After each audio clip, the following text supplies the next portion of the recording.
"Step away from the table, nurse. You don't have the training for this." He said it loud enough for the whole room to hear. The surgeon didn't even look at her when he said it. He was already reaching for the wrong instrument. And the man on the table, bleeding from 3 places no one else had correctly identified, had maybe 4 minutes before that mistake became permanent. What Dr. Garrison Wolf didn't know, couldn't have known, was that the woman he just dismissed had once run a forward surgical unit in a combat zone where 4 minutes was a luxury. She had never lost a soldier on that table. She wasn't planning to lose one here. Before we go further, if you're new here, hit that subscribe button right now and turn on notifications because the story you're about to hear is only the beginning.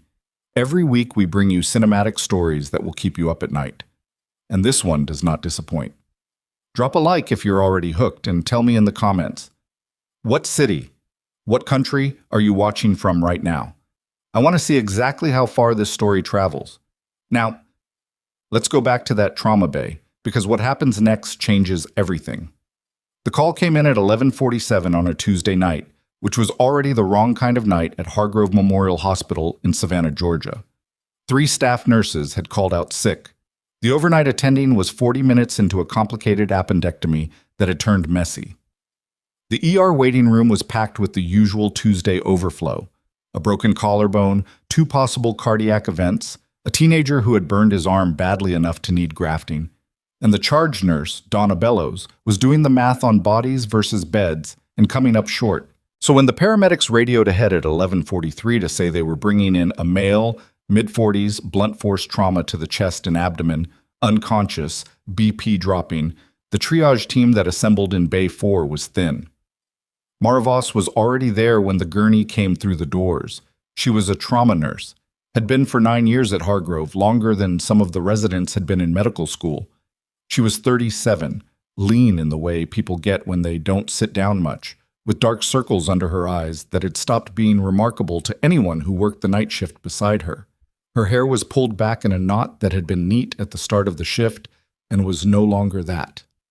She wore the same plain navy scrubs she always wore. No jewelry. Flat-soled shoes that didn't make noise when she moved. She took one look at the man on the gurney and felt something shift in her chest that she didn't let show on her face. Male, mid-40s, maybe older. Blunt force trauma. That part was accurate, though blunt force was doing a lot of work to describe what she was seeing. His face was a wreck, left orbital socket visibly cracked, lips split in 2 places.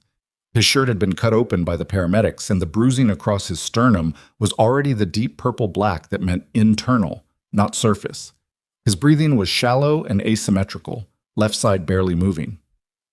The paramedic, a young guy named Torres who she'd worked with before, was already rattling off the handoff. Found him in the parking structure off River Street. Looks like he took a beating. Unresponsive on scene, GCS was 6 in transit, dropped to 4 on the way in. Pressure 60 over palp and trending. No ID, no phone, nothing on him. "How long was he down before you got to him?" Mara asked, already moving, already pulling the light from her pocket to check pupils. Caller said maybe 10 minutes. We got there in 8. She checked the pupils. Right, sluggish but reactive. Left, blown. She pressed 2 fingers to the side of his neck and counted. The pulse was there, but it was wrong, too fast, too weak. The kind of heartbeat that was working hard to compensate for something it shouldn't have to compensate for. "We need a chest x-ray now, and I want a fast exam before anyone touches him," she said. "His left side isn't moving right. He's got air or blood in there that isn't supposed to be." "Dr. Wolf's on tonight," Torres said, and she heard the specific neutrality in his voice that meant he was being careful about what he said out loud. "I know," Mara said. Dr. Garrison Wolf arrived in Bay 4 4 minutes later, which was 4 minutes during which Mara had already coordinated the portable ultrasound, called for a type and cross, started a second large-bore IV because the one the paramedics had placed was in the AC fossa, and she wanted better access, and identified what she was now fairly certain was a hemopneumothorax on the left side. Wolf was 51, broad-shouldered, the kind of tall that he was clearly still proud of. He had been chief of trauma surgery at Hargrove for 6 years, and he moved through the hospital with the specific confidence of a man who had never once been wrong, or at least had never been told he was. He had a reputation, among nurses, among residents, among the OR staff who had to work alongside him. But reputations in hospitals run in two directions and is split cleanly down the middle. The surgeons respected him. The nurses had a different word for what they felt. He looked at the patient. He looked at the monitors. He did not look at Mara. "What have we got?" he asked, directing the question toward the resident who had trailed in behind him, a second-year named Paulson, who was already visibly nervous. "Blunt force trauma, unidentified male," Paulson started. "Pressure's 62/40 now. GCS 4.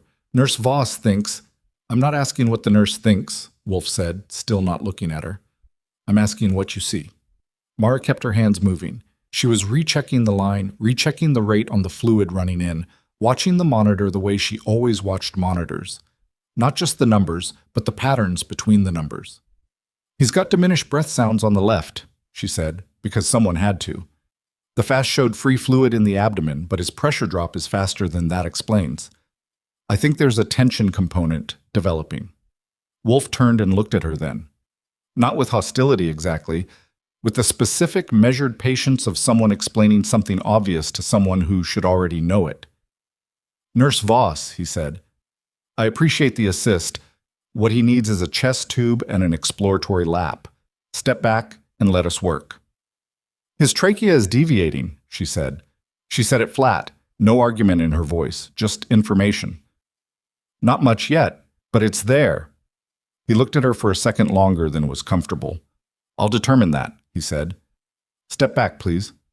She stepped back. Not far, but she stepped back. What happened in the next 6 minutes was the kind of thing that nurses talk about for years afterward in break rooms and parking lots, in the particular low-voiced way that means they're still processing something they witnessed and aren't sure they're allowed to say out loud. Wolf ordered the chest tube. That part was right. But the positioning was wrong. He went posterior when the fluid accumulation on the ultrasound had been anterior, and Mara saw it before the tube was even fully placed, saw the angle, saw where it was going, felt the specific dread of knowing something is about to go wrong and not having the standing to stop it. She said, "Dr. Wolf, I've placed more chest tubes than you've had night shifts," he said, not turning around. The patient's pressure, which had been holding at 62, dropped to 44. The monitor alarmed. It was a very loud alarm, the kind that makes everyone in the room look up simultaneously. Paulson looked at the screen, looked at Wolf. Didn't say anything. "He's crashing," the tech said, which was unnecessary because everyone could see that. But sometimes people say the obvious thing because silence feels worse. Mara was already moving before anyone else in the room had decided to move. She moved to the head of the bed, not because that was her position, but because that was where she needed to be. She put her hands on the patient's jaw, felt the position of his airway, felt the way he was fighting. Not consciously, but in the involuntary animal way of a body that is trying very hard to keep itself alive and losing. And she made a decision that she had made before, in other rooms with other patients, where the ceiling was not a hospital ceiling but open sky, and the ground was not linoleum but dirt. "I need a 14-gauge needle, mid-clavicular line, second intercostal," she said. She didn't say it loudly. She said it the way she had learned to say things when there was no room for ambiguity and no time for argument. The tech hesitated. "Now," she said, still quiet, the kind of quiet that is more serious than shouting. The tech moved. "What do you think you're doing?" Wolf's voice behind her had changed register. Not loud yet, but tightened, compressed. "Needle decompression," she said, already accepting the needle from the tech. "He's got a tension pneumothorax. That's why his pressure dropped. I told you to step back. His trachea is mid-line now," she said, which meant it had stopped deviating in one direction and started shifting the other way, which was worse. "If I don't decompress this in the next 90 seconds, you're going to be doing a resuscitative thoracotomy on an unidentified male with no blood products on the field." The room went very quiet. She placed the needle. The sound it made, the soft, specific hiss of trapped air releasing under pressure, was something that Paulson, specifically, would remember for the rest of his career. He would describe it later as the sound of something being fixed that was about to be unfixable. The pressure came up, not immediately, not dramatically, but steadily, the way a tide comes in, not the way a wave breaks. 60 over 40, 68 over 44. The heart rate, which had been threatening to go into a rhythm that nobody wanted, steadied. The patient breathed. Mara stepped back. She pulled off her gloves. She picked up the chart from the foot of the bed and made a note in the nursing documentation, precise and factual. The time and the intervention and the patient's response. She did not look at Wolf. She didn't need to. She could feel the quality of the silence in the room. The techs, the resident, the respiratory therapist who had come in during the event and was now standing near the door pretending to check something on a clipboard. She could feel that everyone in that room had just watched something and was waiting to see what happened next. What happened next was Garrison Wolf walking to the doorway of Bay 4 and saying, in a voice that had recovered its evenness, "Nurse Voss, a word." She followed him into the corridor, which was a thing she did because she was a professional and because she had done it before, followed men like Wolf into corridors and listened to things said in low voices that were meant to be final. "That was a serious breach of protocol," he said. "The patient is alive," she said. "You performed a procedure without authorization. You undermined the attending physician in front of the entire team." "I performed a needle decompression that his condition required," she said. "He was in full tension. You can look at the documentation." "I'll be looking at the documentation," he said, and the way he said it made clear that he intended to look at the documentation in a very particular way. "I'm putting you on administrative review, effective tomorrow morning. Until this is resolved, you're removed from active trauma cases." She looked at him. She had a face that was difficult to read, which was something she had worked at for a long time, and she kept it that way now. "Is that all?" she said. He seemed faintly annoyed by the question, which meant he had expected something more from her. An argument, tears, the specific performance of submission that some people required. "Go finish your shift," he said. "Don't touch any more trauma patients tonight." She went back into the ER. She spent the next 4 hours doing everything else. The collarbone, the cardiac events, the teenager with the burn. She was meticulous and precise, and she did not think about Garrison Wolf, or at least she did not let herself think about him when there was something else to think about. The thinking happened in the gaps, in the seconds between tasks, in the walk to the supply room and back. She thought about the way she had felt when she saw the unidentified man come through the doors on the gurney. Not the professional recognition of injury patterns, not the clinical checklist activating the way it always did. Something older than that, something that lived further back in her body, in the part of her that had been trained in circumstances that this hospital had no frame for. She had seen his hands. Specifically, she had seen the way his hands were positioned even in unconsciousness. Thumbs tucked inside curled fingers, the left hand slightly lower than the right. The specific, relaxed but ready position that you only held naturally if you had spent enough years holding it deliberately. It was a posture that didn't come from desk jobs or civilian work. It came from somewhere else. And then she had seen the inside of his left wrist. The tattoo was small.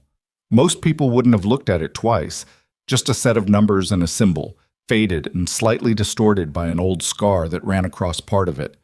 But Mara had seen that symbol before. She had seen it in a briefing room on the other side of the world, on a classified document, alongside a unit designation that was not supposed to exist in any public record. She had spent 11 years in the Navy before she came to this hospital.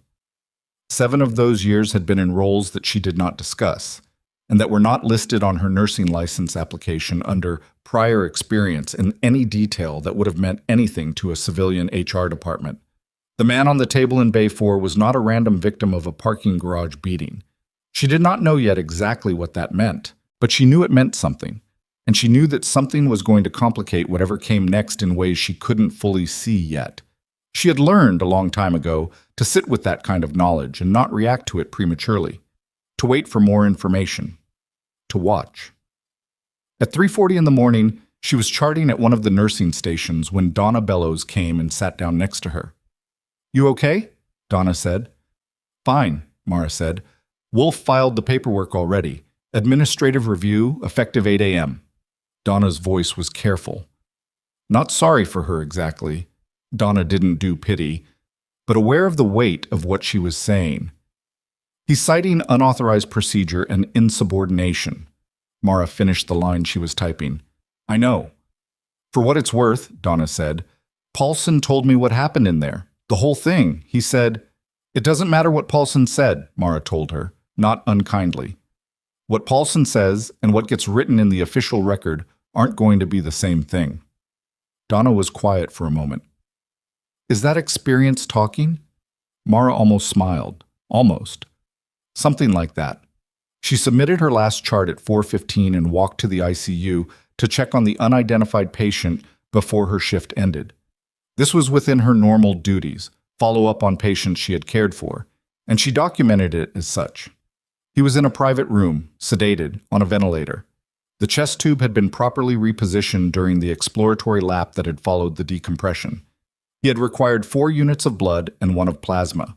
He was, against any reasonable probability, stable. She stood at the window for a moment and looked at him through the glass. He was older than she'd estimated in the bay, probably closer to 50. Gray at the temples, though that might have been accelerated by whatever the last 48 hours had been for him. The bruising on his face was even more pronounced under the ICU lights.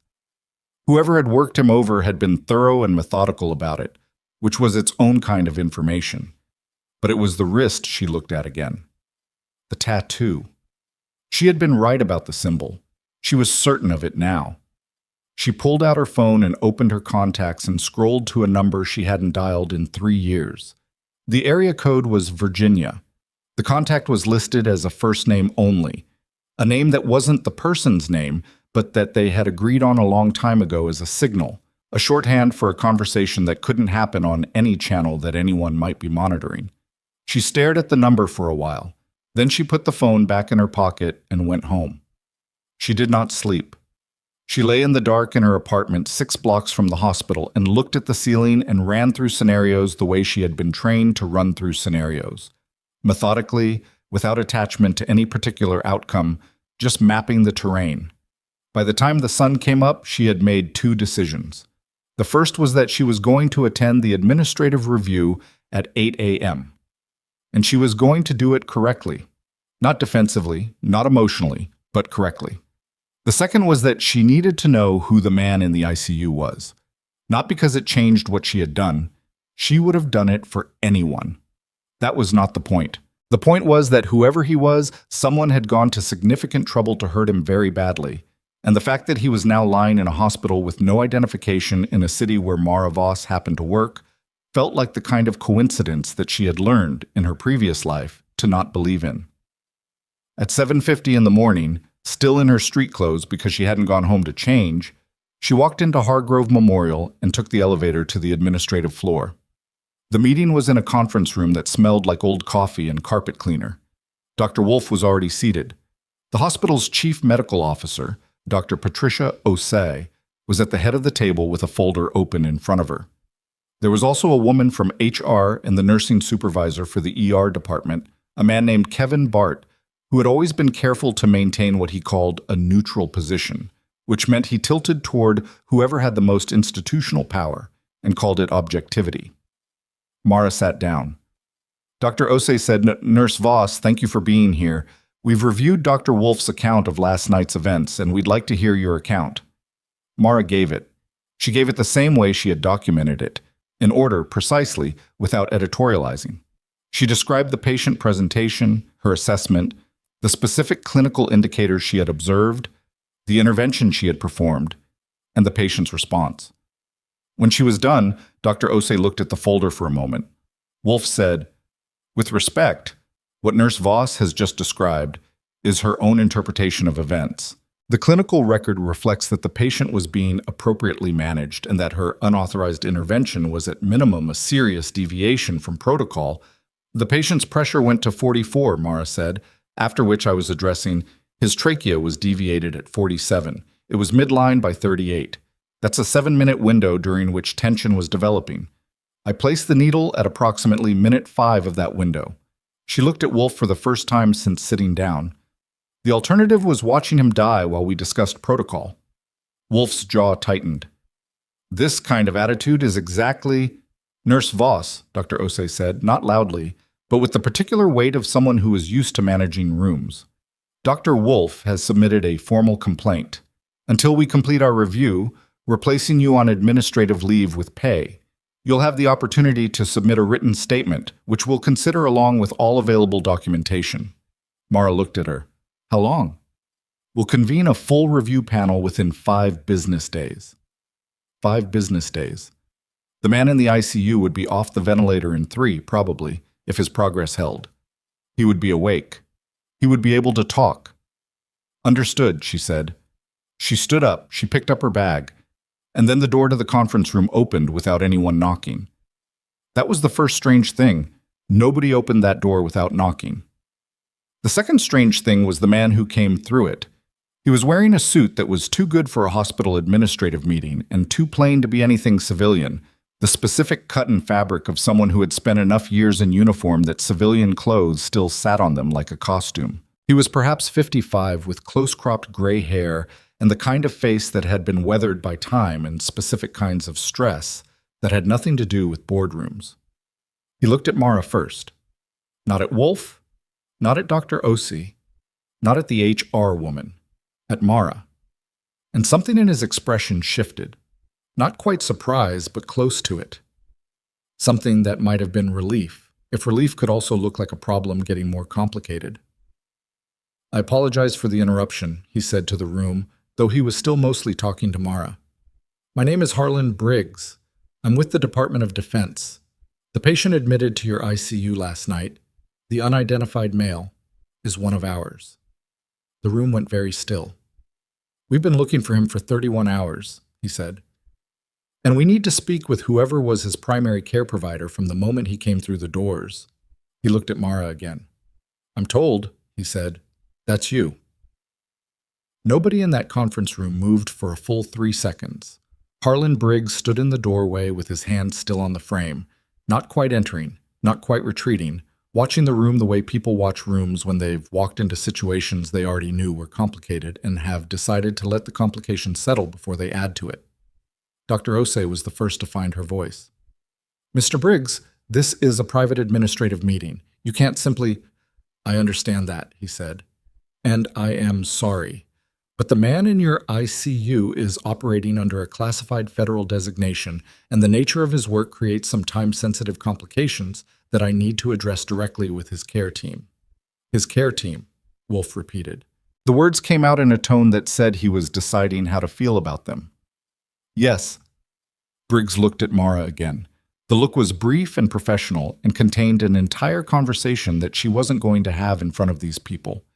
If you'd allow me 5 minutes with Nurse Voss, I'll explain what I can and then stay out of your way. Dr. Osei looked at Mara. Mara looked at no one in particular. She was doing the thing she did sometimes in high-stakes situations, which was to go very still and let the room come to a decision without her pushing it in any direction, because pushing was not always the most efficient way to get where you needed to go. 5 minutes, Osei said finally. The meeting is adjourned for now, pending the review I've already described. Nurse Voss, you'll hear from us within the week. Wolf pushed back from the table. He didn't storm out. He was too controlled for that, but he moved with the specific energy of a man who intended to make his dissatisfaction known in another room and to another audience at his earliest convenience. Mara followed Briggs into the hallway. He walked until they were 20 feet from the conference room door, and then he turned around.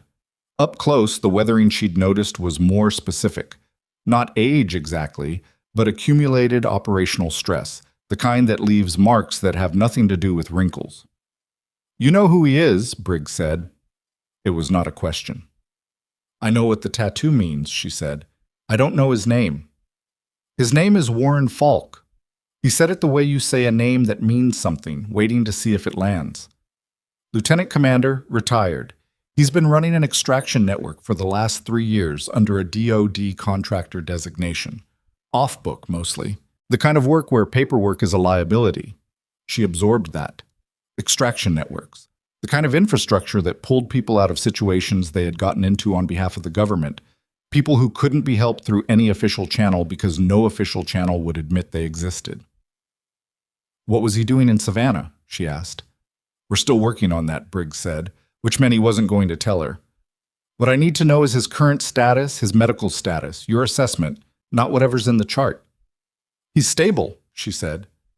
Tension pneumo, hemothorax on the left, Splenic laceration that they got in the OR. He took a significant beating. Someone knew what they were doing. The injury pattern is methodical, maximizing pain and tissue damage without hitting anything immediately fatal, at least initially. Either they underestimated the cumulative effect or they got interrupted before they finished. Something moved across Briggs' face. Not surprise, something closer to confirmation. Is he going to make it? If there are no complications in the next 24 hours, probably yes. She paused. I need to tell you something about the situation I'm in at this hospital. I already know about your administrative review, he said. That stopped her for half a second. How? I've been here for 40 minutes. I talked to people before I walked into that room. He studied her. Wolf filed the complaint at 2 a.m. He sent it to his department head and to hospital administration. You performed an emergency needle decompression without a physician order. I performed it because it was necessary. I understand that. He said it like he actually did understand it, which was different from the way most people said it. The question I have for you, Nurse Voss, and I want you to think about your answer. Is there anything about your background, specifically your service record, that is relevant to what happened in that trauma bay last night? She held his gaze. That's a careful question. I'm a careful person. My nursing license doesn't list the details of my service, she said. I applied for this position as a trauma nurse with 9 years of clinical experience. What I did in that bay last night was within the scope of my clinical knowledge. That's not what I asked. She looked at him for a moment, then she said, I was a Navy trauma specialist for 11 years. For the last 7 of those years, I operated in environments where the standard of care was defined by what was available and what worked. I have performed needle decompressions in conditions that would make that trauma bay look like a teaching hospital in ideal circumstances. Briggs nodded slowly. And your service record is not public? No, he said. It isn't. He reached into his jacket and produced a card. Plain white, just a number, no name on it. When Falk wakes up, call me before you speak to anyone else. Don't discuss his identity with hospital administration.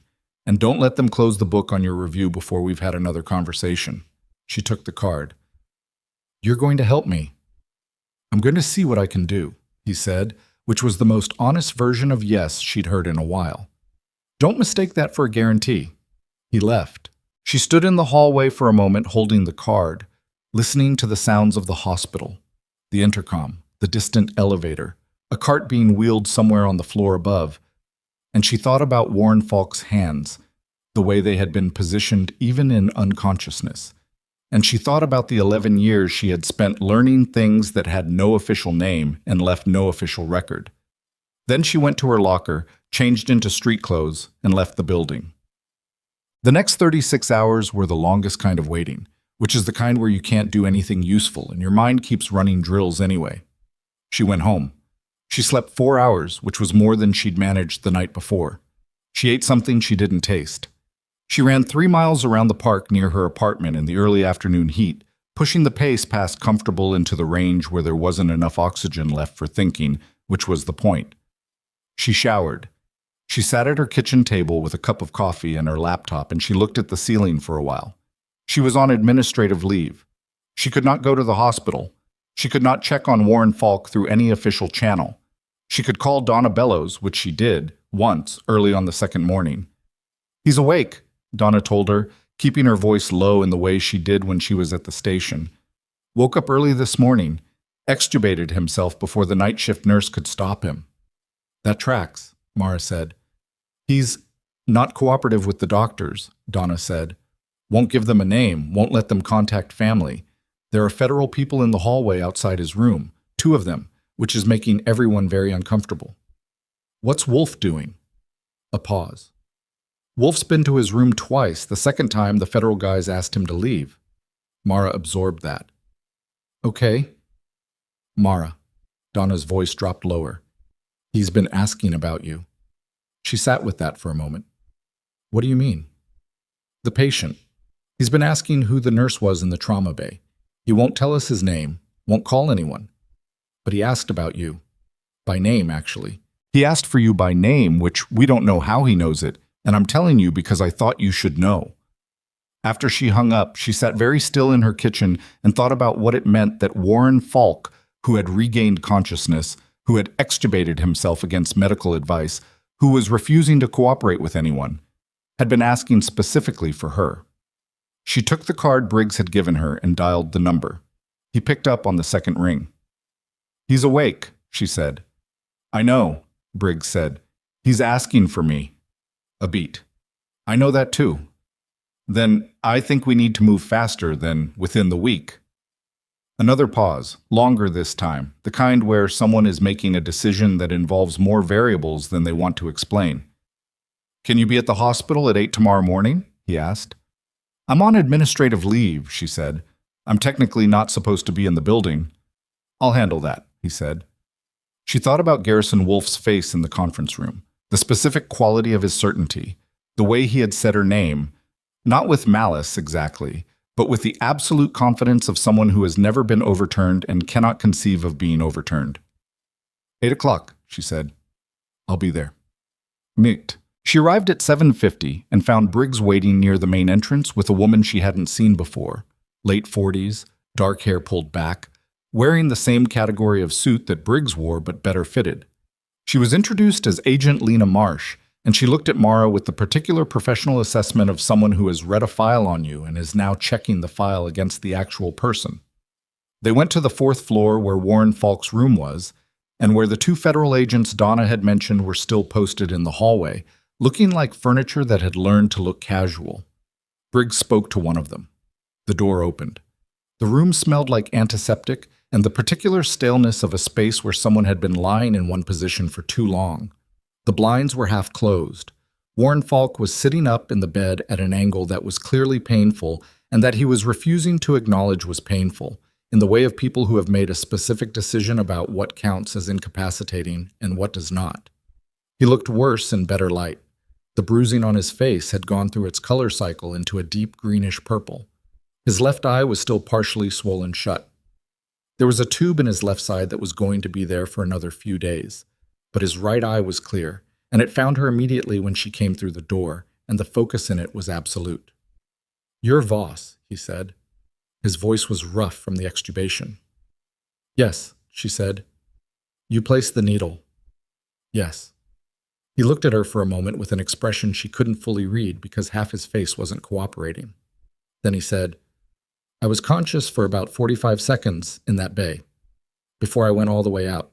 I remember the room going wrong, and then I remember someone's hands moving exactly right." He paused.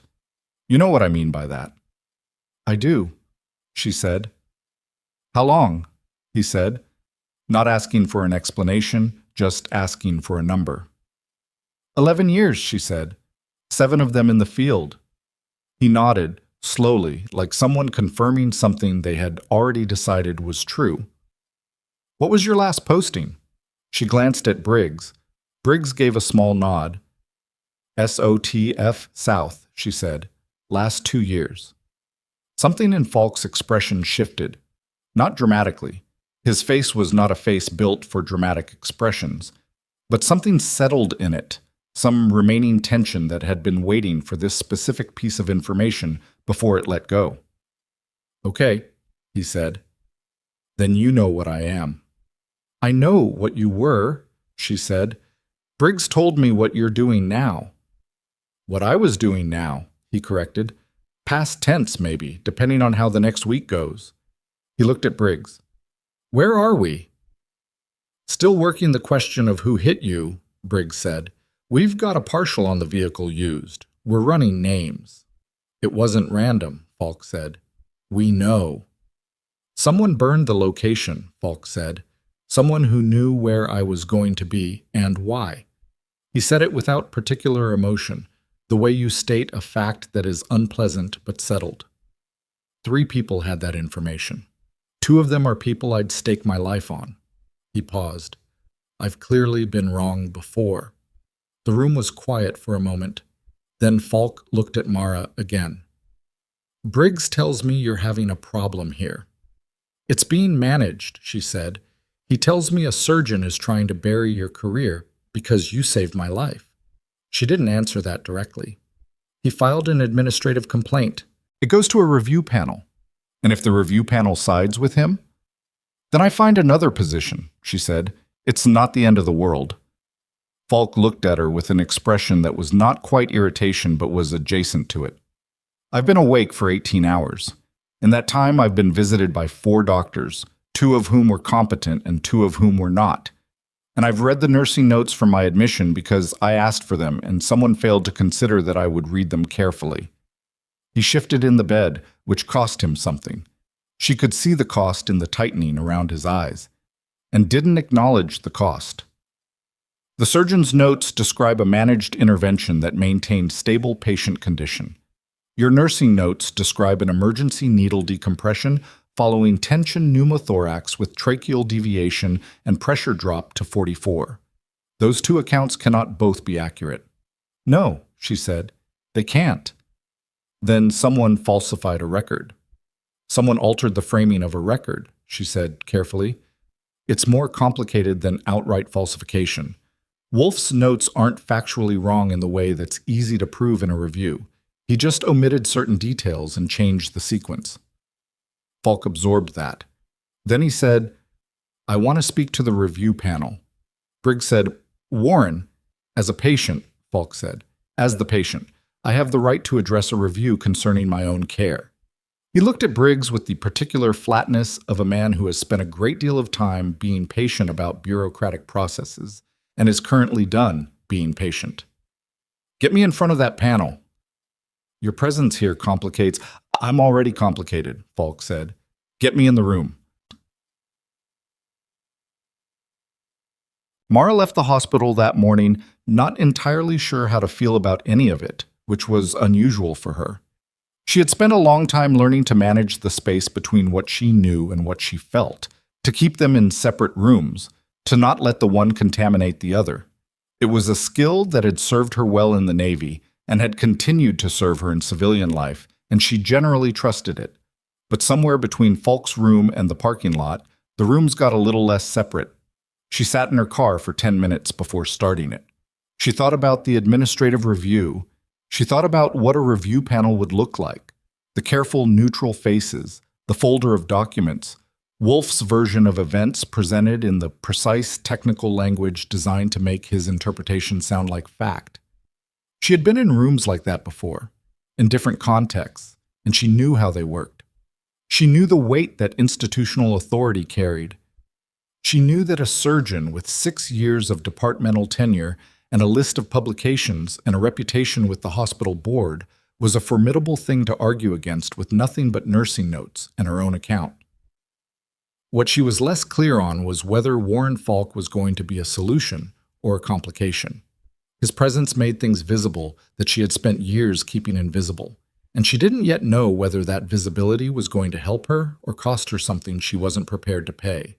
She started the car and drove home. At 2 p.m, her phone rang. It was a number she didn't recognize, local area code. Nurse Voss, the voice said, male, young, slightly too careful. This is Paulson. From the hospital. I was in the Bay on Tuesday night. I remember you, she said. I'm calling because... He stopped. She could hear him working up to something, the specific hesitation of someone who has decided to do a thing they're not entirely comfortable with. I submitted a supplemental account to the review committee this morning about what happened in the Bay, what I actually saw. She was quiet for a moment. You didn't have to do that. I know, he said, but the official record is... Another stop. What's in the official record isn't what happened, and I've been sitting with that since Tuesday, and I'm not... He exhaled. I'm not able to just sit with it. Okay, she said. I appreciate that. I want you to know that it might not help you. Wolf is going to know I submitted it. That's going to have consequences for me that I can't entirely predict, and I need you to know that I've thought about that and I'm doing it anyway, but I'm not doing it without knowing that it might not be enough. She thought about 26-year-old residents and the specific courage it took to do the right thing when the wrong thing was safer and the right thing had uncertain outcomes. I know it might not be enough, she said. Thank you, Dr. Paulson. After she hung up, she sat with that for a while too. She was still sitting with it when at 4:17 in the afternoon her phone rang again. This time it was Donna. The tone in Donna's voice was different from that morning. Clipped, accelerated. The voice she used when something had happened that changed the shape of the day. "Mara," she said, "Wolf went to Falk's room an hour ago." Briggs said the federal agents turned him away. They turned him away last night.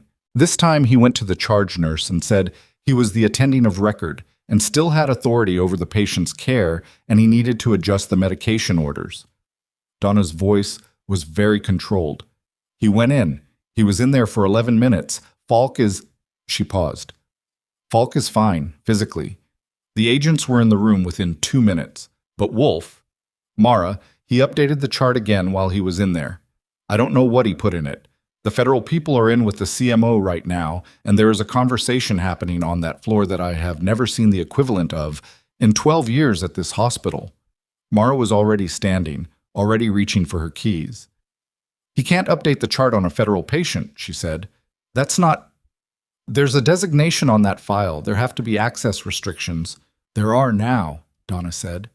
But Wolf had attending access from the original admission, and apparently the federal designation wasn't flagged in the system until this morning, which means there was a window. A window. A window of time between when Warren Falk had been admitted as an unidentified John Doe and when Briggs had arrived and started the process of designating the record as sensitive. 11 minutes during which Garrison Wolf, who had attending access and no idea what he was walking into, had gone into that room. "What did he say to Falk?" she asked. "I don't know," Donna said. "Falk's not talking, but one of the agents told the charge nurse—" Donna stopped for just a second. "He said Falk told him, and this is a direct quote, 'Get Voss, now.'" Mara was already in the car. She drove to Hargrove in 11 minutes, which was shorter than it should have been, and she didn't think about the speed because her mind was already ahead of her body, running through the implications of what Donna had said. The chart had been accessed. Wolf had gone in with authority and a pen, which in a hospital was a specific and powerful combination. Whatever had been in that record before was now potentially something else. And whatever it was now was the version that existed. And the version that existed was the version that a review panel would look at. She had been in this position before, in the sense that she had been in situations where the terrain changed underneath her without warning, and the only useful response was to move faster and with more precision than the people trying to complicate the terrain. She was good at that. She had been made good at it by years of training in circumstances that hospitals did not produce. She pulled into the parking structure and was through the main entrance in under 2 minutes. The elevator to the 4th floor felt very slow. When she got to the hallway outside Falk's room, there were now 3 federal agents instead of 2, and Briggs was standing outside the door with his phone to his ear and his jaw set in the particular way of someone who is receiving information they were not hoping to receive. He saw her and ended the call. "The chart," she said. "We've pulled his access," Briggs said. "Wolf can't get back into that file. But what he entered is there, and I don't have the authority to remove it without starting a federal records review that takes—" "What did he enter?" Briggs looked at her for a moment. "He documented that the patient showed signs of adverse response consistent with the medication administered by the nursing staff during the initial admission. He said it carefully, the way you say a thing you want the other person to fully understand the implications of. He flagged it as a potential medication error, nursing error. The hallway was very quiet. A medication error. Not an unauthorized procedure, not insubordination. A medication error, which was a different category of allegation, which carried different consequences under the hospital's reporting structure, which triggered a different review process, which was harder to defend against because it raised questions about competence rather than judgment, and competence was the thing that a review panel could revoke a license over. Wolf had spent the last 48 hours recalibrating. He had started with insubordination and unauthorized procedure, charges that were defensible, that Paulson's testimony could complicate, that Falk's account might undermine. But this new allegation was something else. It didn't matter whether it was true. What mattered was that it was documented, time-stamped, entered by the attending physician of record, and sitting in a federal patient's chart where it could not be quietly removed.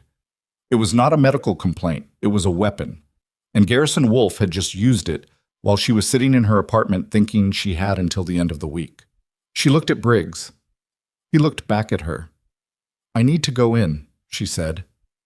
"I know," he said. He opened the door. Warren Falk was sitting exactly as she had left him, upright, the painful angle, the half-swollen eye finding her immediately when she came through the door. But there was something different in his expression now. The morning's careful assessment was gone. What was there instead was something she recognized from a different context, from a different life. The specific, very still fury of someone who has just understood the full shape of a situation and is deciding what to do about it. "Wolf told me something," Falk said, before they got him out of the room. "What did he tell you?" she asked. Falk's jaw tightened fractionally. "He told me that the nurse who treated me was currently under investigation for a medication error that nearly caused a patient's death." He looked at her. He said it like it was information, like he was doing me a service. She said nothing. He said if I had any complaint about my treatment, I should file it through the official channel. Falk's voice was very even. He suggested the Quality Assurance Office. She looked at him. He looked at her. "He doesn't know who you are," Falk said. "He doesn't know who I am." He walked into this room with a falsified medical complaint and a level of confidence that belongs to a man who has never once faced a consequence he didn't choose. He paused. "That's going to be a problem for him." "It might be too late," she said. "What he entered in the chart—" "I know what he entered," Falk said. "Briggs told me." He shifted again, and this time the cost was more visible. A sharp intake of breath, quickly controlled. "I'm going to need you to do something for me." "What?" "I need you to trust that what I'm about to set in motion is going to take longer than you want it to and look worse before it looks better." He held her gaze. "Can you do that?" She thought about the review panel, about the chart with the falsified allegation in it, about Paulson's account sitting in an inbox somewhere, too thin on its own to change the math, about the specific shape of what Wolf had built and the specific shape of what she had left to fight it with. "What are you going to do?" she asked. Falk said, "I'm going to make some calls." And then his phone, a phone she hadn't seen before, not the one the hospital had cataloged, a phone that had appeared from somewhere that was not in any inventory, rang on the table beside him. He looked at the screen. His expression did not change, but something in the room changed with it.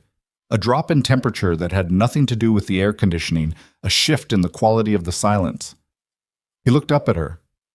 "That's not a call I expected tonight," he said quietly. He answered it.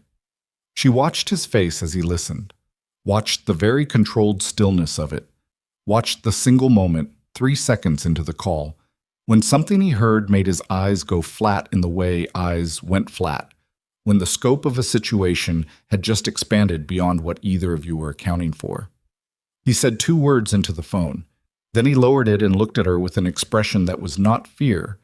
She didn't think Falk did fear in any conventional sense, but was the closest thing to it that his face was capable of producing. "The 2 people I said I'd stake my life on," he said. "Yes?" she said. "One of them is in the building." Mara looked at the door, not because she expected it to open immediately, but because when someone tells you that a person who may have tried to have them killed is in the building, your eyes go to the nearest entrance. It was a reflex, and she didn't apologize for it. "Who is it?" she said. Falk set the phone down. He was doing the thing she had seen combat-trained people do when they received information that required immediate recalibration. The stillness that looked like nothing happening but was actually everything happening at once. All of it internal, all of it fast. "His name is Dennis Crail," Falk said. "He was my logistics coordinator for 2 years. He's the person who arranged my travel schedule. He's the person who booked the parking structure on River Street." He paused. "He called me 3 days ago to tell me he was in Atlanta." Briggs was already on his phone in the corner of the room. Agent Marsh had appeared in the doorway without Mara having heard the door open, which told her something about Agent Marsh. "Is he here for you?" Mara asked. "He's here for the job he didn't finish," Falk said. His voice was flat. Not cold, exactly. Flat. The way a surface is flat when everything on it has been cleared off to make room for something. Then we need to move you, Marsh said from the doorway.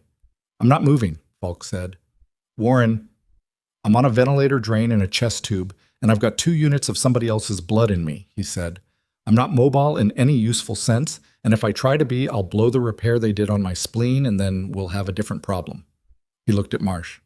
Find him in the building. That's what you do. Marsh looked at Briggs. Briggs ended his call. Crail is in the system as a visitor, Briggs said. Signed in at the main desk 18 minutes ago. Visitor badge, 4th floor. He listed the patient name as... He stopped. As what? Falk said. Briggs looked up.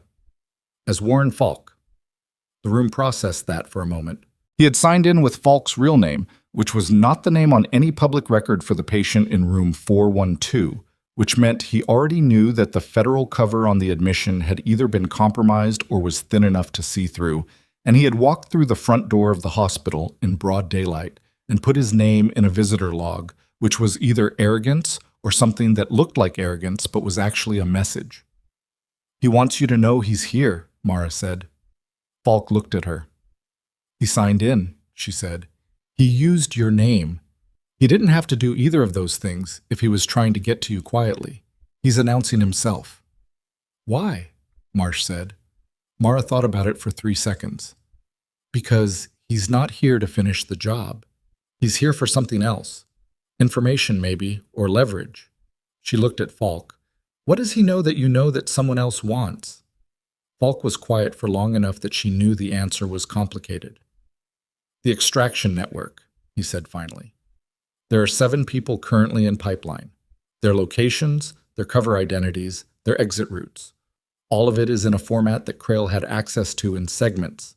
Not the whole picture, but enough pieces that someone patient could reconstruct it. And the people he's working for want the whole picture, Briggs said. They want the people, Falk said. The network is the method. The people are the point. Most of them are assets who were burned by their own governments. If someone delivers their current locations to those governments... He didn't finish the sentence. He didn't need to. Mara looked at Briggs. So the beating wasn't about killing him. No, Briggs said. It was about getting him somewhere controlled, somewhere they could take their time.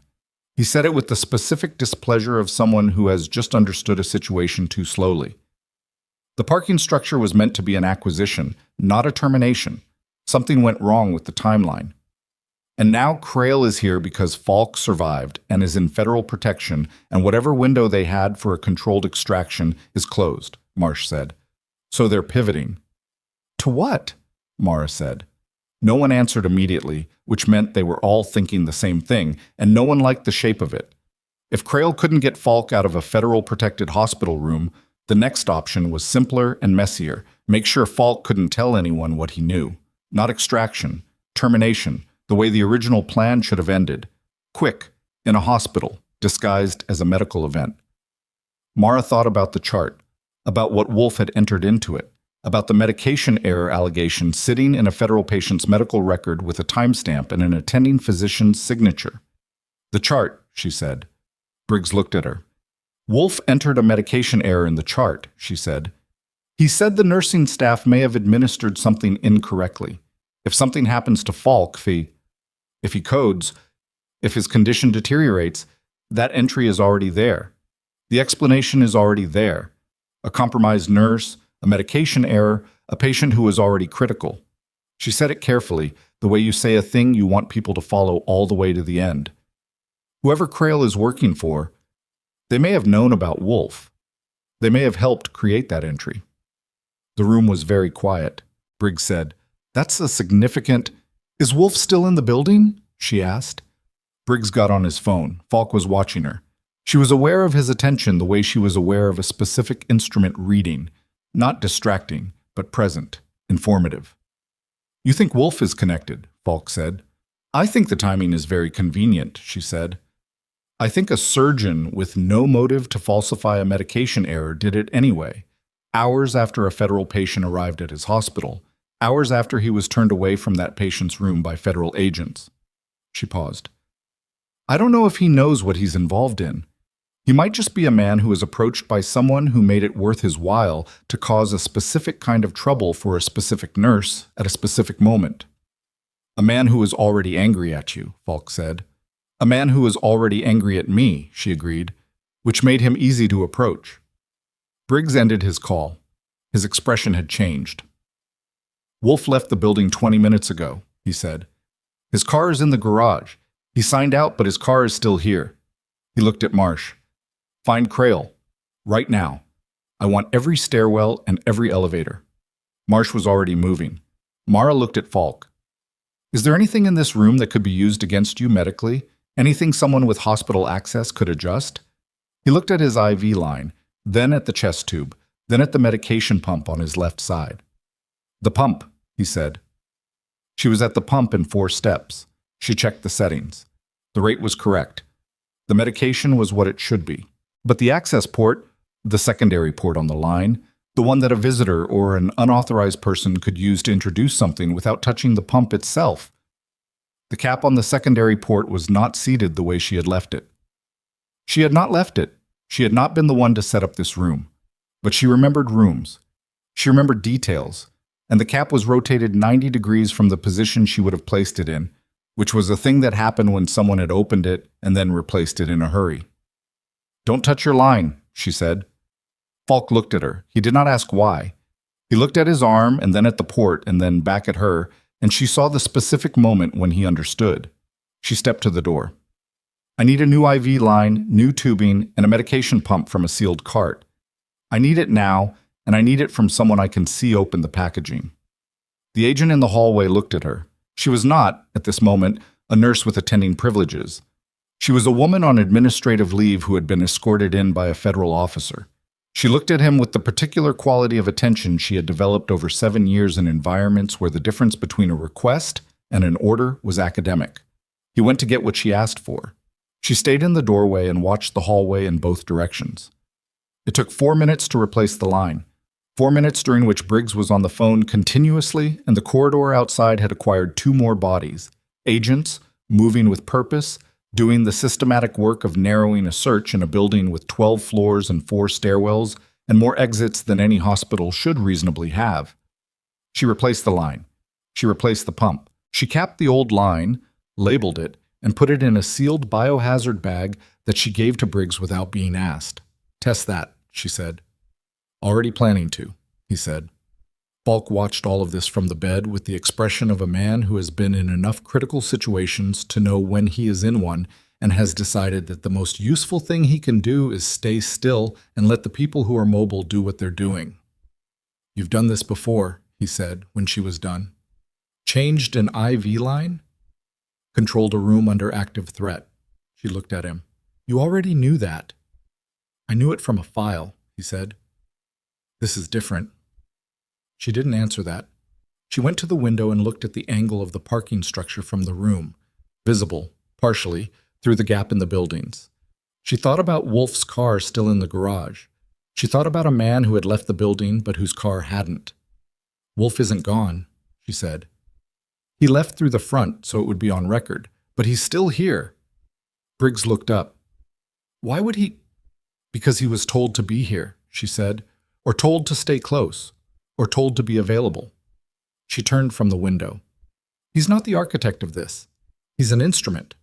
Someone used his anger at me as an entry point, got him to put something in the chart, maybe promised him protection, maybe just told him enough to make him feel justified, but he doesn't know the full shape of what he's in the middle of. That makes him unpredictable, Briggs said. Yes, she said. Falk said, Mara. He hadn't used her first name before. If Crail gets to Wolf before we find Crail, I know, she said, Wolf becomes a liability to them, not an asset. She knew what that meant. She had spent 11 years in contexts where liability and asset were categories with very specific consequences. She said to Briggs, You need to find Wolf as much as you need to find Crail. Briggs was already on the phone again. They found Wolf in the stairwell between the 2nd and 3rd floors at 5:43 in the afternoon. He was alive. That was the first and most important thing, and it was also not a given thing, and the fact that it was true when it could easily not have been true told Mara something about Crail's current objective. He was not eliminating loose ends yet. He was still working a plan, which meant the plan had not collapsed, which meant there was still something he was trying to accomplish. Wolf was conscious but badly shaken. Not physically hurt, not visibly, but shaken in the way people get shaken when someone has explained a situation to them in terms they were not prepared for. He was sitting on the landing with his back against the wall and both hands flat on his thighs, and when Marsh found him and brought him up to the 4th floor and into an empty room across the hall from Falk, he sat in a chair and looked at the floor for a long time. Mara was not supposed to be in the room for this conversation. She stood in the hallway and watched through the narrow window in the door, which was not ideal, but was what was available. She watched Briggs sit across from Wolf. She watched Wolf's face, the progression of it, the color draining and then returning in patches, the jaw setting and then releasing. She watched the moment when Briggs put something on the table between them, a photograph, she thought, or a document, and she watched Wolf look at it and look away and look at it again. Marsh came out into the hallway. Crail approached him 4 days ago, Marsh said, keeping her voice low. Made contact through a professional channel, presented as a malpractice consultant, said he'd heard about some problems in the trauma department and had clients who were interested in certain kinds of evidence about certain kinds of nursing errors. She said it with the specific economy of someone who has been trained to report facts without editorial and is finding it slightly difficult. He gave Wolf a number to call if any incident occurred that could be documented as a medication or procedure error involving a specific nurse. Mara looked at the window, at Wolf's profile. He knew about me before the patient came in, she said. Appears so, Marsh said. Crail or whoever he's working for did background on this hospital, identified the senior trauma nurse on the night rotation, identified the existing tensions between nursing staff and the chief trauma surgeon. She paused. You were already a known quantity. They just needed a trigger. The unidentified patient brought to Bay 4 by chance, by the accident of geography and the particular parking structure he had been left in. Except it wasn't chance. If Crail had arranged Falk's travel schedule, Crail had put Falk in that parking structure, which meant Crail had known which hospital was closest, which meant the approach to Wolf 4 days earlier wasn't preparation for a contingency. It was preparation for a specific sequence of events that Crail had intended to set in motion. Falk was always going to end up at Hargrove Memorial. Mara was always going to be the nurse in the Bay. The only thing that hadn't been in Crail's plan was what Mara had done in the Bay, and the degree to which Falk had survived it. She felt the weight of that settle in her chest. Not panic. She had moved past the range where panic was a useful response, but a kind of cold, structural anger that was familiar from other contexts and that she knew how to use. She went back into Falk's room. He was watching the door. It was planned, she said. I know, he said. Crail put you in that structure because he knew what hospital you'd be taken to. He approached Wolf in advance to set up a mechanism to discredit me if I got in the way. She looked at him. He was accounting for me. Specifically. Which means someone told him about you, Falk said. That was the part she had been moving toward and not quite wanting to arrive at. Someone had told Crail about Mara Voss. Not just her hospital, not just her shift rotation, but enough about her background, enough about her capabilities, that her presence in the trauma bay was considered a variable worth planning around. That was not information available in any civilian database. That was not information on her nursing license application or her hospital employment file. That was information from a different kind of record. Who has access to my service file? She asked. Falk didn't answer immediately. He was looking at her with an expression she couldn't read, and she had been able to read most of his expressions in the last 12 hours. Briggs has access, he said. The people above Briggs. The contractor network that my operation interfaces with. Certain people in that network have broad access to service records for operational coordination purposes. He paused. Crail had limited access as logistics coordinator. He wouldn't have had your full file, but he could have had enough. Enough to know I was a variable. Enough to know you were a variable, he confirmed. She sat down in the chair beside his bed. Not because she was tired, but because she was making a deliberate decision to stop moving and think for a moment instead of reacting. She had learned that about herself over years, that she was better when she let herself stop, even briefly, even when everything in her wanted to keep moving. The situation was, Crail was in the building. Falk was in a room with federal protection, but a compromised IV line that had been replaced, and the original line was in a biohazard bag waiting for a toxicology run that would take hours. Wolf was across the hall, shaken, and now being interviewed about the degree of his involvement in something he probably didn't fully understand.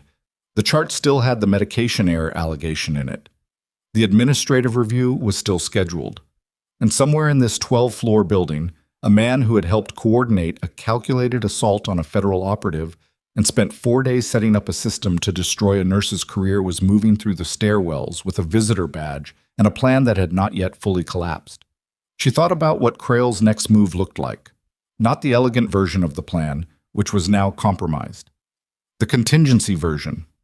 The version you ran when the primary objective was out of reach and you needed to cut your losses and create enough noise to cover your exit. "He's going to do something visible," she said. Falk looked at her. "The plan is burned," she said. "He knows Briggs is here. He knows the room is protected. He knows you're awake and talking. Whatever he came here to accomplish, additional access to you, additional documentation through Wolf, termination as a last resort, none of it is clean anymore. So he needs cover." She thought about it.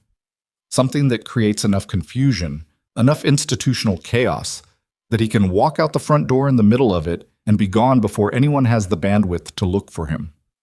"A distraction," Falk said. "A significant one," she said. "In a hospital, the most significant distraction is a medical emergency." Falk looked at the ceiling for a moment. Then he said, "The cardiac unit is on 6. She looked at him. 2 months ago, there was a systems vulnerability reported in the remote monitoring software for cardiac ICU patients, he said. He said it with the specific, maddening calm of someone who has just disclosed that they know far more about the hospital's infrastructure than a patient should know. "It was flagged internally. I don't know if it was patched." "How do you know about a vulnerability in this hospital's systems?" "Because 3 weeks ago, Crail sent me a dossier on Hargrove Memorial as part of the background package for an asset who was going to need a civilian cover identity with medical credentials," Falk said. "The dossier was thorough. Crail is thorough. That's what made him good at the job." He looked at her. "It's also what made him dangerous when he went the other direction." She stood up. She went to the door. "I need to talk to Briggs," she said. "Mara." She turned. Falk's face was doing the thing it had done when he got the phone call. The controlled stillness with something underneath it. Something that was not quite manageable. If Crail triggers a cardiac event on 6, it's going to pull every available staff member. It's going to pull Briggs and his people to manage the building. And this room is going to have fewer bodies in the hallway. "I know," she said. "So whatever you're going to do it in the next—" The fire alarm went off. Not on their floor. Below them, the specific resonance of it said lower in the building, but the system was building-wide and the sound filled the corridor immediately. And she heard the shift in the hallway, feet moving, voices sharpening, the particular reorganization of a building that has just been told to do several things at once. She stepped into the hallway. Briggs was coming out of Wolf's room across the hall, phone already at his ear. Marsh was moving toward the stairwell. The 2 hall agents were in their positions, but their attention was split, the way attention splits when a new variable enters a scene and the scene is already complicated. "It's not a fire," Mara said to Briggs. "I know," he said. "Where's it coming from?" "Second floor, near the pharmacy." He was already on a separate channel, voice clipped. "Marsh, do not leave 4. I need you on 4. Marsh stopped, came back. Her expression said she understood what he was telling her. "He's going to use the evacuation routing," Mara said. "The stairwells are going to fill. If he comes up through a service stairwell, he can move freely." "The service stairwell access requires a staff badge," Briggs said. "Wolf's badge," she said. "Did anyone take Wolf's badge when they brought him up here?" Briggs looked at her. She watched the calculation happen in his face.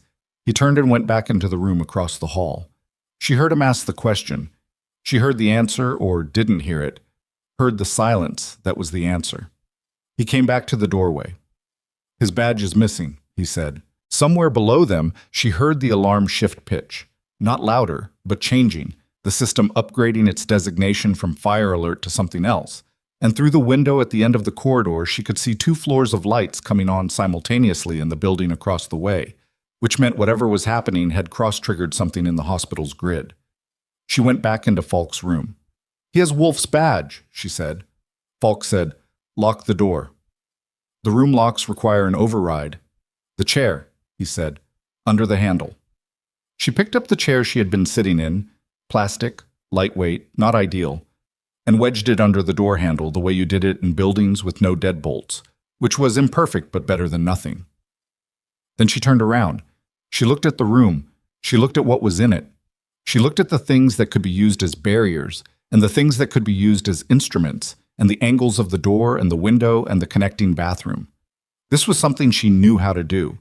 It was something she had done in rooms that were smaller and worse equipped and more dangerous than this one, and she had done it while managing patients in critical condition, which was a specific and awful kind of multitasking that she did not miss and was apparently doing again. She moved the medication cart in front of the bathroom door. She checked the window. 4th floor, non-operational, not a realistic exit.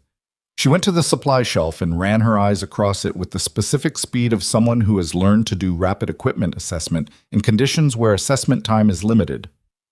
"Tell me what's on that shelf," Falk said. "I know what's on it," she said. "Tell me anyway," he said. "I'm trying to think." She told him. Suture kit still in packaging, 2 bags of saline, compression bandages, a laryngoscope, an emergency intubation kit, a pulse oximeter, a manual BP cuff, a sharps container that was 3/4 full. "The laryngoscope," he said. She looked at it. It was a standard Macintosh blade, metal handle, 9 inches, the kind of instrument that was designed for intubation but was, in a structural sense, a weighted metal rod. "You're not going to tell me to use that," she said. "I'm telling you what's available," he said. "What you do with it is your decision." She picked up the laryngoscope and held it. The weight of it was familiar. She had used one 1,000 times in its intended capacity. In her hand right now it was something different, and she was aware of that difference and was not pretending otherwise. The alarm was still going. Through the gap under the door she could see the corridor lights flickering. Not a power failure, but the cascade effect of a building's electrical system being asked to do too many things at once. And then the lights went out entirely. Not the corridor, the room. The room went dark except for the emergency strip along the base of the wall, which threw everything in a red-orange wash that made the familiar geometry of a hospital room look like somewhere else entirely. Falk's monitors switched to battery backup, the soft green of the screens in the dark, his pulse, his pressure. Steady, actually. Steadier than she would have expected, steadier than she felt. "He's cut the room circuit," she said. "Yes," Falk said. "That's not something a visitor with a stolen badge can do." "No," Falk said. "It isn't." Which meant Krail had help. Someone inside the building with access to the electrical infrastructure. Someone who had been here before the alarm, before Krail signed in, before any of this became visible. The chair under the door handle moved. Not much. A few millimeters. But it moved, which meant there was weight against the other side. Mara positioned herself. She was standing to the right of the door, not in front of it, because standing in front of a door that is being forced is one of the first things you are told not to do in rooms where the person forcing it might be armed. And the person on the other side of this door had already demonstrated that he operated without significant professional limitation. She held the laryngoscope. She thought about the 7 years. She thought about the specific thing that happened to your body when you trained it repeatedly to respond to threat without the luxury of hesitation. How it became something that was available to you, not something you had to find. How it sat in you quietly, in the same room where the nursing knowledge sat and the clinical memory sat and the years of careful civilian life sat, and it did not announce itself until it was needed, and when it was needed, it was simply there. The chair shifted again. From behind her, Falk's voice was very quiet. "Don't wait for him to get the door open," he said. She looked at the chair, at the handle moving against it. She reached out and pulled the chair away herself. The door swung open. The man in the doorway was not Dennis Krail. She had a half-second to register that. Wrong height, wrong build, the visitor badge on his chest with Krail's name on it, but a face she had never seen. Before his hand came up and she saw what was in it, and everything after that happened very fast and was not, in any meaningful sense, smooth or clean, or the way things look when they are described afterward.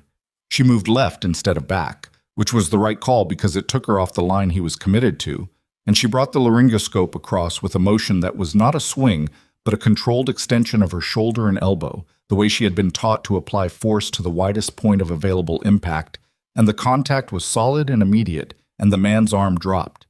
He didn't go down. That would have been cleaner. He stumbled into the doorframe, and she heard something from him that was part pain and part surprise, which meant he had not expected what she had just done, which meant Crail's briefing on Mara Voss had been incomplete in at least one important respect. She was between him and Falk. That was what mattered. She heard Marsh's voice in the corridor. Not a shout, the controlled bark of someone trained not to shout, but needing to cover distance. She heard running. The man in the doorway looked at her. His arm was hanging wrong. The thing that had been in his hand was on the floor between them, a syringe, uncapped, the specific design of an auto-injector that was not in any hospital formulary she had ever seen. He looked at the syringe, then at her. Then he made a decision and turned for the corridor. He made it 4 steps before Marsh, and one of the hall agents had him against the wall. Mara stood in the doorway with the laryngoscope still in her hand and looked at what was on the floor. The syringe. Whatever was in it had been intended for the IV port, the one she had already replaced, the one that had been pre-opened and recapped at a 90-degree rotation from where it should have been, if she hadn't noticed the cap. She didn't finish that thought. She set the laryngoscope on the supply shelf. She looked at her hands for a moment. They were steady, which was interesting, and then they were not, which was more honest. Mara, Falk's voice from the bed. She turned. He was looking at her with an expression she had not seen on his face in the 12 hours she had known him. Not the professional assessment, not the controlled fury, not the flat instrumental focus of someone running threat calculations. Something simpler, something that recognized what had just happened and what it had required. "Come sit down," he said. She thought about saying she was fine. She thought about the various professional framings available for what she had just done, and how long it had been since she had needed to do anything like it, and what it said about the world that the same set of skills kept being necessary in rooms that looked nothing like the rooms where she had learned them. She sat down. In the corridor, she could hear Marsh running through procedures, the efficient machinery of a federal response engaging fully, the things that happened when a situation was no longer developing and had instead arrived. She could hear Briggs's voice, unhurried and precise. She could hear the alarm still going somewhere below them, and then it stopped, which meant someone had gotten to the panel. Then she heard something else. A door, on this floor, but not near here. And then voices, multiple voices, and then more running. And then Briggs appeared in the doorway of Falk's room with an expression that was not the expression of someone whose situation was resolving. "We've got a problem," he said. "Crail," Mara said. "We found him," Briggs said. "He's in the hospital administrator's office on this floor. He's been there for the last 20 minutes. He looked at her, then at Falk, and she could see him choosing words carefully. "He's not alone. He's got Dr. Osei and 2 of her staff." Falk closed his eyes for a fraction of a second. "He pivoted," Mara said. "When the primary approach failed, yes." Briggs's voice was even, but there was something underneath it that she recognized as the sound of a man confronting a situation that has exceeded his initial parameters. "He's not asking for extraction. He's not asking for money." He paused. "He's asking for you." She looked at him. "Specifically," Briggs said, "he's asking for Nurse Mara Voss, unescorted. Or he says Dr. Osei doesn't leave that office." The hallway was suddenly very quiet. Falk opened his eyes. He looked at Mara with the expression she still couldn't entirely read, and underneath it she could see something she recognized because she had felt it herself in other rooms and other circumstances. The specific helplessness of a person who has the skills and the knowledge and the will to do what is needed and cannot do it because they are the one attached to the monitor, the one in the bed, the one who cannot be the person who goes. She looked at Briggs. She looked at the syringe still on the floor, at the open door, at the corridor where Marsh was processing a man whose arm was broken and whose face said he had underestimated the variable standing between him and the patient. She thought about 7 years, about what they had made her into, about a hospital 6 blocks from her apartment where she had spent 9 years being quiet and useful and careful, and about the specific cost of being those things in a world where the past was never as far behind you as you wanted it to be. She thought about Dr. Patricia Osei, who had sat at the head of a conference table that morning and said, with genuine institutional gravity, that Mara would have the opportunity to submit a written statement. She looked at Briggs. "What floor?" she said. "4th floor," Briggs said. "East wing, administrator's suite." She was already moving. Briggs caught her arm. Not roughly, but with enough weight that she stopped. "I need you to understand what you're walking into," he said. "I understand what I'm walking into," she said. "Mara." His grip didn't loosen. "Crail is trained. Whatever he's doing in that room, he's doing it with a purpose and a timeline and a contingency. You go in there without a plan." "I have a plan," she said. "What's the plan?" She looked at him. "I'm going to walk in there and I'm going to talk to him. And while I'm doing that, you're going to put people at every exit point on this floor, and you're going to wait for him to make a mistake." "And if he doesn't make a mistake?" "Everyone makes mistakes," she said. "That's what this whole thing has been about." He let go of her arm. She walked down the corridor toward the east wing. Behind her, she heard Briggs begin moving people. She did not look back. The hospital's 4th floor east wing was administrative territory. Offices, conference rooms, the kind of carpeted, wood-laminate environment that felt deliberately unlike the clinical floors below it. The alarm had stopped, but the building was still processing its aftermath. Staff in the stairwells, visitors being redirected, the specific institutional confusion of a facility that had been told to do several things at once and was still sorting out which of those things were still necessary. She passed 2 nurses she recognized from the ER. They looked at her with the slightly uncertain expression of people who know someone is on administrative leave and aren't sure what the correct social response is to seeing them in the building. She nodded. She kept walking. The administrator's suite was at the end of the east corridor. The outer office, 2 desks, a waiting area with chairs, was empty, which meant OC's staff had cleared out when things went wrong, or they'd been told to.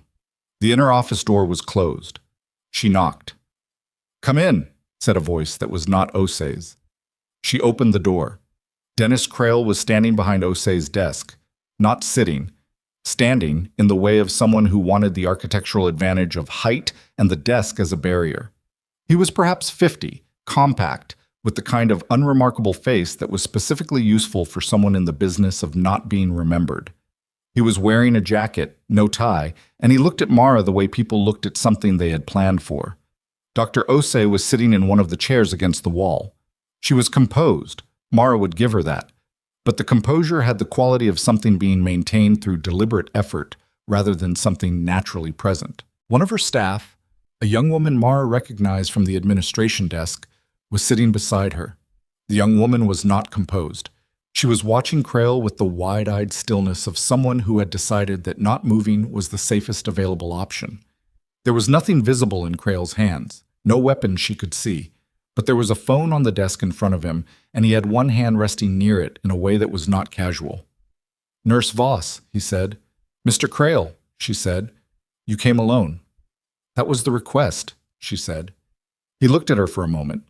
He was assessing her the way she had been assessed before, by people in contexts where the assessment had stakes, and she let him do it because there was nothing useful in not letting him. "You're not what I expected," he said. "What did you expect?" "Someone more frightened," he said. "I'm frightened," she said. "I'm just not going to let it run the room." Something shifted in his expression.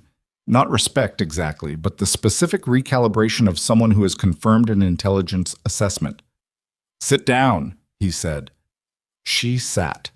Not because she was complying, but because sitting made her less of a threat in his read of the room, and less of a threat in his read of the room was what she needed him to think. "You know why you're here," he said. "You want leverage," she said. "You've lost access to Falk. Your inside man in the hospital failed, and whatever timeline you were working is gone. So you need something to walk out of here with." "Not something," he said. "Someone." He looked at her. "You have a service record that isn't in any public file, but I've read enough of it to know that you have relationships, operational relationships, that extend well beyond this hospital. People who trust you.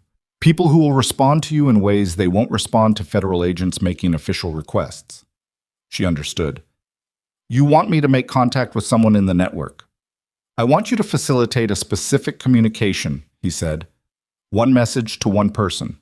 After that, you walk out of here, these two women walk out of here, and I walk out of here.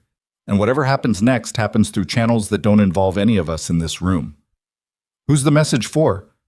One of the 7 assets in Falk's pipeline, he said. He reached into his jacket, slowly, watching her, making the deliberateness of the motion visible, and produced a folded piece of paper, which he placed on the desk. A name and a location. I need that person told that their exit route has changed, and they need to present themselves at a new location for transfer.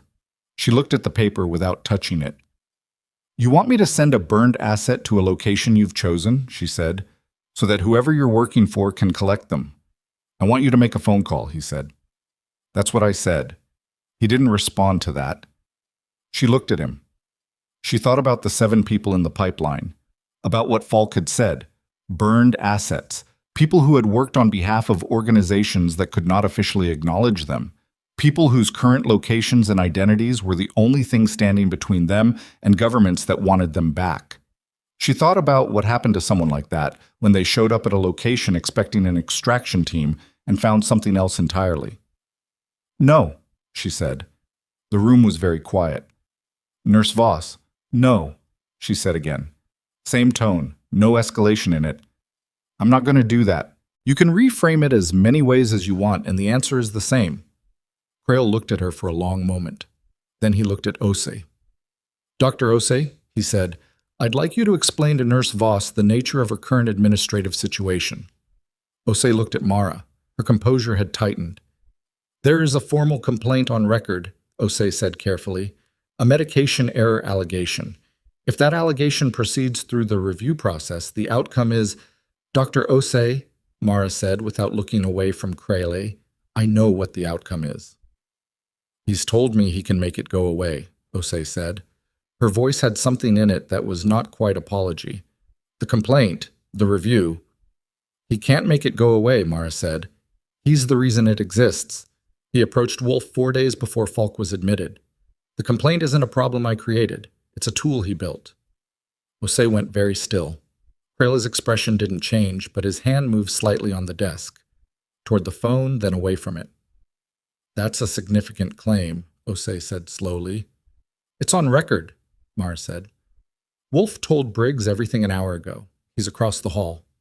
She looked at Osei now, directly.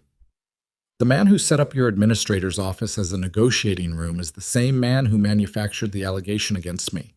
If you're looking for context about who you're dealing with, that's it. Crayle said, that's enough.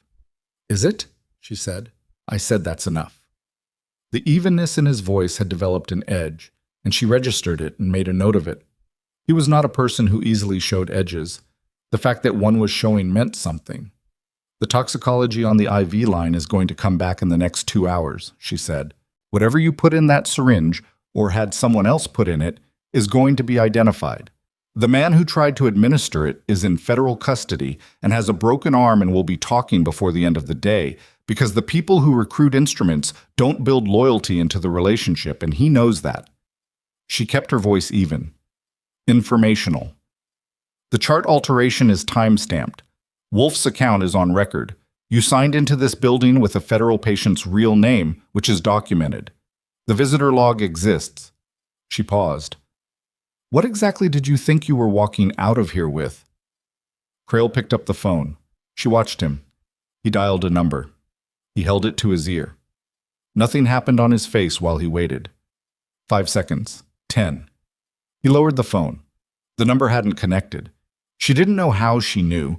She hadn't heard the call, couldn't hear the other end, but she knew from the specific quality of the nothing that happened on his face while he waited that the person he'd called had not picked up. The contingency. The backup contact. The person who was supposed to be on the other end of the line when the plan required a pivot. Not there. She thought about Briggs, about the 40 minutes he'd had in this building before he walked into the administrative meeting, about the careful, weathered face of a man who was very good at things that had no official name. Briggs hadn't been waiting for Crail to show himself. Briggs had known, or suspected, or prepared for the possibility that Crail's approach to this situation involved a network of contacts that extended beyond the man in the room. And while Mara had been sitting in Falk's room learning the shape of the threat, Briggs had been doing the other kind of work. Crail set the phone down. He looked at Mara. She looked back at him. "There are federal agents at every exit on this floor," she said. "There are agents in the stairwells. The person you just tried to call is either in custody or has gone dark, which means either way they're not coming." She kept her hands in her lap, relaxed, visible. "You're done, Mr. Crail. The question is whether you do the next part the easy way or the other way." Something happened in his face then. Not collapse, not the dramatic dissolution of a person confronting defeat, but the specific, quiet deflation of someone who has run every remaining line of the calculation and arrived at the same answer from every direction. He sat down. It was almost ordinary, the way he did it. He pulled out the chair behind Osei's desk and sat down in it like a man who was tired, which he probably was, and he put both hands flat on the desk in front of him, and he looked at nothing in particular. Mara stood up. She went to the door and opened it. Briggs was in the corridor. Of course he was. He looked at her and she gave him a small nod, and he came through the door with 2 agents behind him, and the thing that followed was procedural and efficient, and she stepped out of the way for it. She stood in the outer office and looked at the empty waiting area chairs while Krale was processed behind her. She heard his rights read. She heard Osei's voice, still careful, still composed, beginning to answer the questions someone was asking her. She heard the young woman from the administration desk start to cry, quietly, which was understandable, and which the sound of made something in Mara's chest feel tired in a way that had nothing to do with the hour. Briggs came out. "You didn't need us," he said. "I needed you in the stairwells," she said, "and I needed you to cut his contact. That was the part I couldn't do." "He's not going to talk," Briggs said. "Not initially. People like Crail don't." He said it without frustration, just as a fact about how things went. "But we have enough. The contact we pulled before you went in, the IV sample, the visitor log, Wolf's statement. It's going to take time to build into something prosecutable, but it's there." "What about Wolf?" she said. Briggs was quiet for a moment. "That's more complicated." She had expected that. Wolf's involvement was real. He had altered a chart. He had entered a false allegation. He had been approached and had engaged with that approach. But it existed at the blurry edge of criminal and administrative, at the line between someone who had done something wrong and someone who had been deliberately set up to do something wrong by people who were very good at making that kind of arrangement look like a person's own choices. "He's a surgeon who was angry at a nurse and got played by someone who knew how to use that," she said. "Yes," Briggs said. "That's an accurate summary. It doesn't make what he put in the chart acceptable." "No," he said, "it doesn't." She thought about that for a moment, about the specific quality of Garrison Wolf's certainty in that conference room, about the way he had said her name, about 6 years of departmental tenure and a list of publications, and a man who had never once faced a consequence he hadn't chosen, which was the phrase Falk had used, and which she thought was exactly right. "The review panel still happens," she said. "Yes," Briggs said, "but the landscape is different now." The landscape was, in fact, significantly different. It took 4 days for the landscape to become fully visible. She spent those 4 days at home, mostly. She ran in the mornings.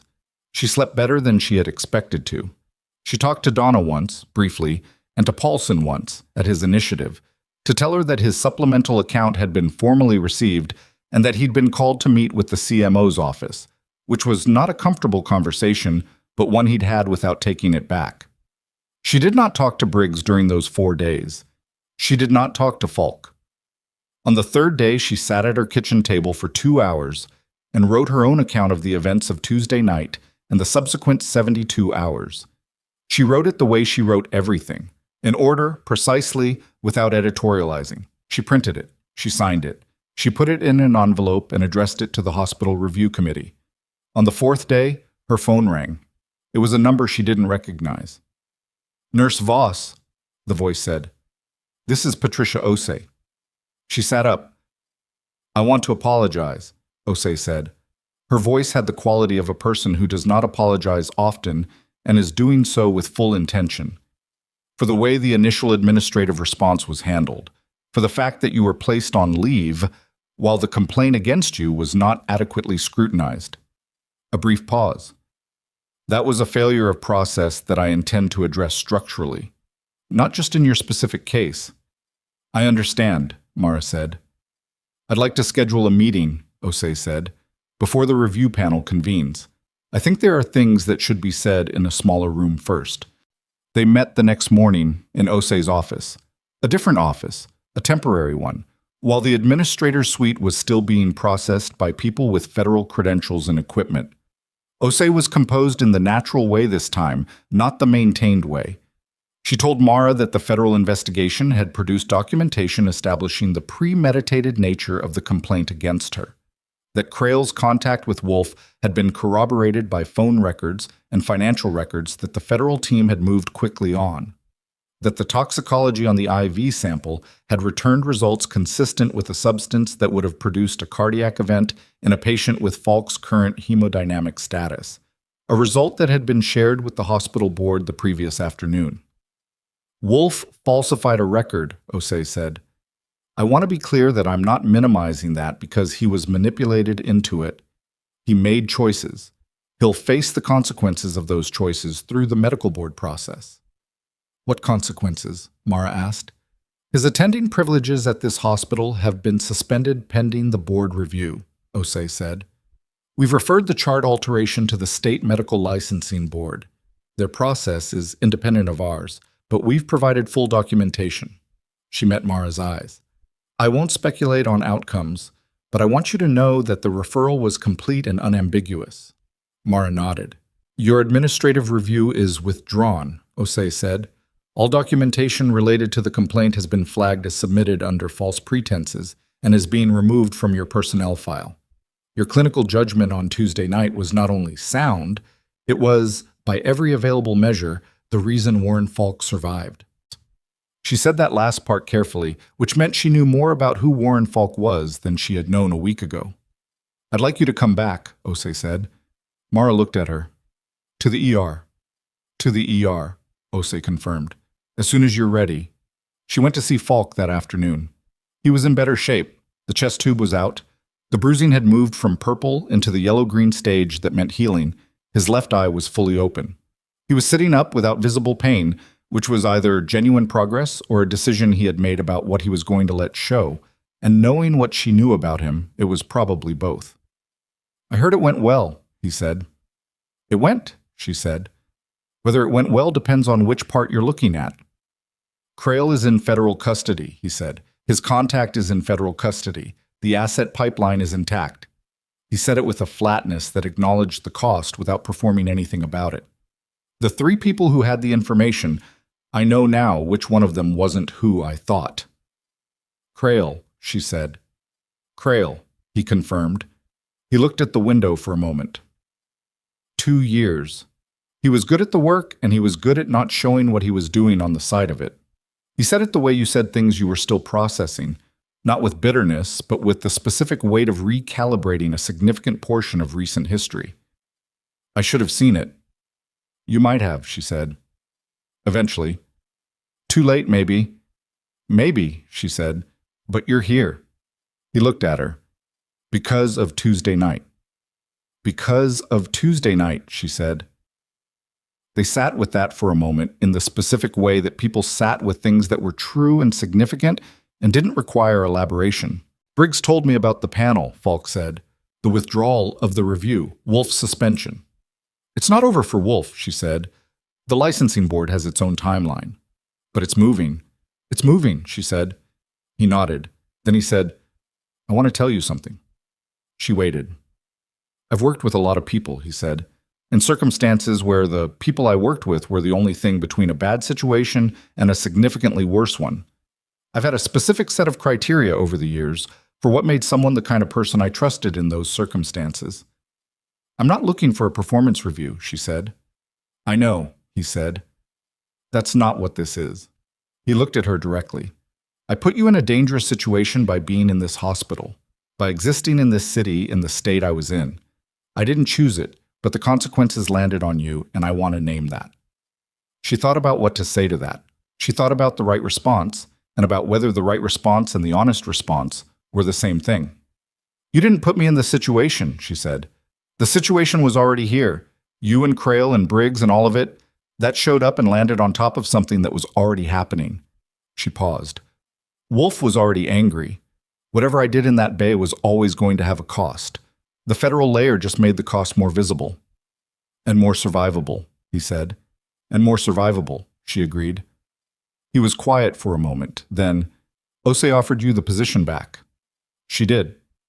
Are you going to take it? She considered the question. She thought about the ER at 6 a.m. When the night shift ended and the particular quality of exhaustion that came from 8 hours of managing things that mattered. She thought about Donna Bellows' voice on the phone, careful and steady. She thought about Paulson and the courage of the supplemental account and what it meant that a 26-year-old resident had decided that. Yes, she said. Falk nodded slowly. He looked like he had expected that answer and approved of it without being ready to say so directly. There's something else, she said. She had been deciding whether to say it for 3 days. I want to know what's in my service record that Crail had access to. Not the operational details, just what he knew about me, what someone told him to look for. Falk was quiet for a moment. He knew your last posting, Falk said. Your specialization, your clinical capabilities in forward environments. He paused. He knew that you were the kind of person who would not step back. She looked at him. That was the specific language in the briefing note we recovered from his communication records, Falk said. Not a threat analysis, a prediction. She will not step back. He met her eyes. Whoever compiled that note knew you from your record, not from this hospital. She sat with that. Someone in the network, in the contractor system that Crail had moved through, had assessed her from a file, had read her service record, her operational profile, the 11 years she had spent being the person who did not step back, and had flagged that as a variable worth managing, had handed that assessment to Crail so he could build a system designed specifically to remove her from the equation before the equation needed her. They had built the Wolf approach because they knew she would be there. They had known she would be there because they knew Falk would end up at Hargrove. They had known she would act because they had read every other time she had acted in circumstances where acting was the right and costly thing. They had planned for her, and it had not been enough. She thought about that for a long moment. Who compiled the note? She said. Falk didn't answer immediately. Briggs is still working it, he said. It didn't originate with Crail. It was in his materials when they were delivered to him, which means someone upstream commissioned it. How far upstream? Far enough, Falk said, that we don't have a name yet. She looked at him. But we will, he said. She nodded. She stood up. She picked up her bag. At the door, she stopped. She turned around. The review panel, she said.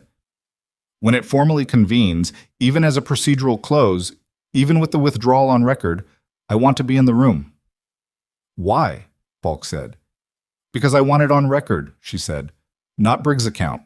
Not the federal documentation. My account, in that room, in front of the panel. She looked at him. I didn't do anything wrong on Tuesday night. I want a room full of people to hear me say that. And I want it documented that no one in that room disagreed. Falk looked at her with the expression she still couldn't fully name.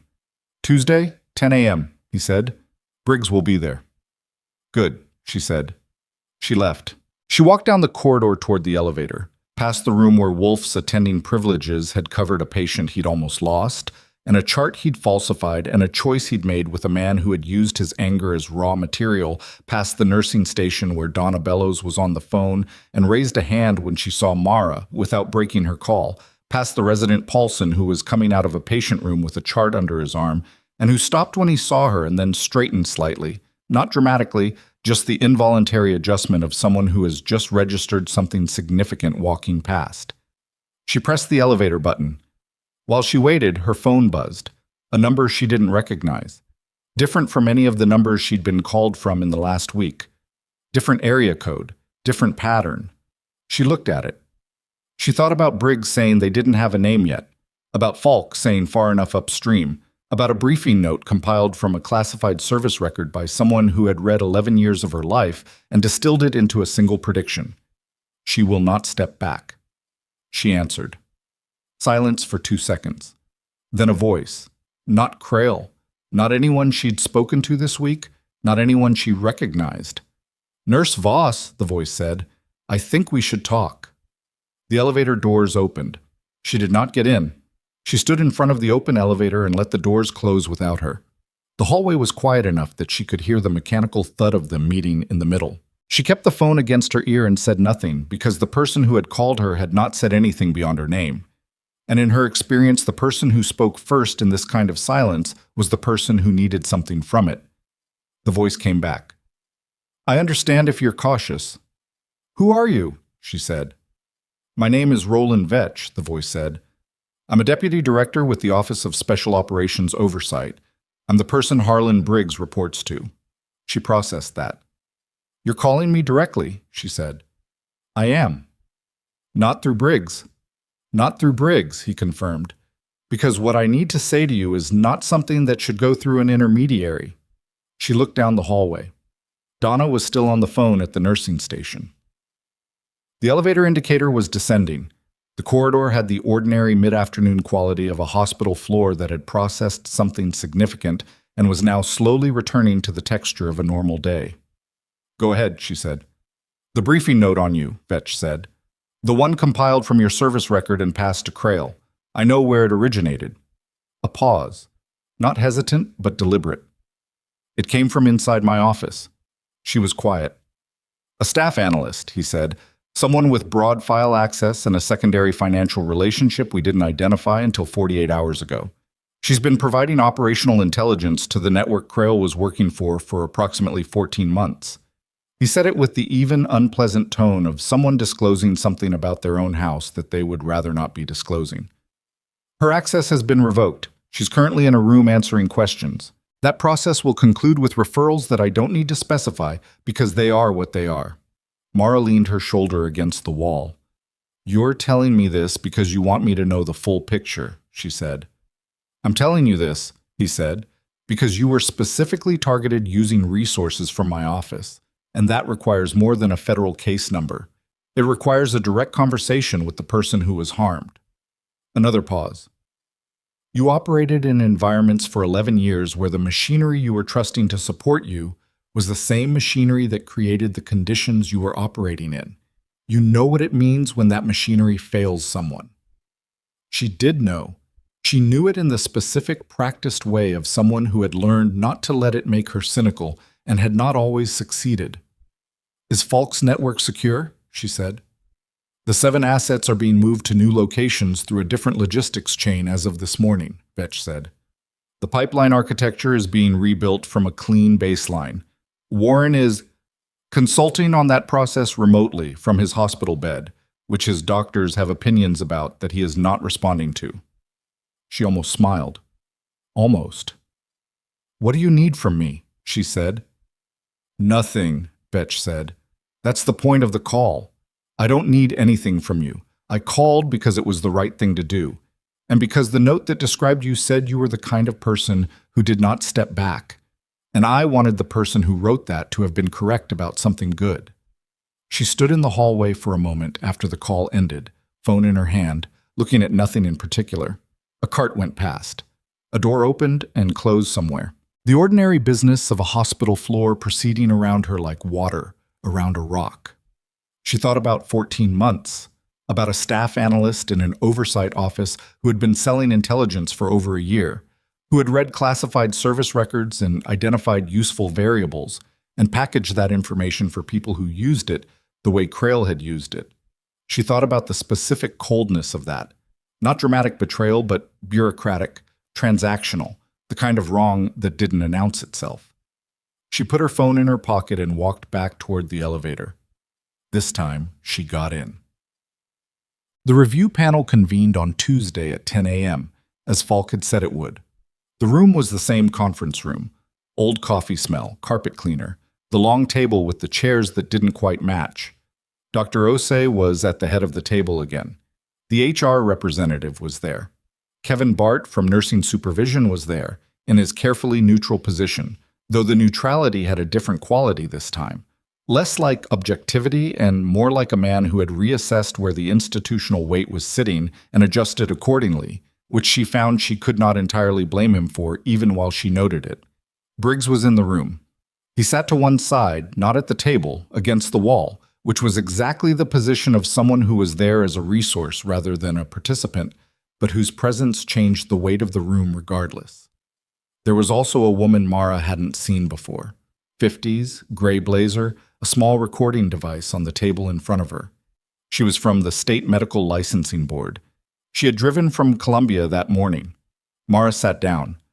Osei said, "This panel is convening to formally close the administrative complaint filed against Nurse Mara Voss on the grounds that the complaint was submitted under false pretenses as established by federal documentation and corroborating witness accounts. The purpose of this session is to enter Nurse Voss's account into the formal record and to confirm the panel's findings." She said it cleanly, without decoration. Mara appreciated that. "Nurse Voss," Osei said, "please give your account." Mara gave it. She gave it the way she had given it before, in order precisely, without editorializing. The patient presentation, her assessment, the clinical indicators, the intervention, the patient's response, the events that followed. She gave it in a room where, for the first time, every person at the table was listening without an alternative version already in their heads that they were measuring hers against. When she finished, there was a brief silence. The woman from the licensing board looked up from her notes. "Nurse Voss, the needle decompression you performed, was that within your scope of practice?" "Technically, no," Mara said. "A needle decompression requires a physician order. I didn't have one." The woman wrote something down.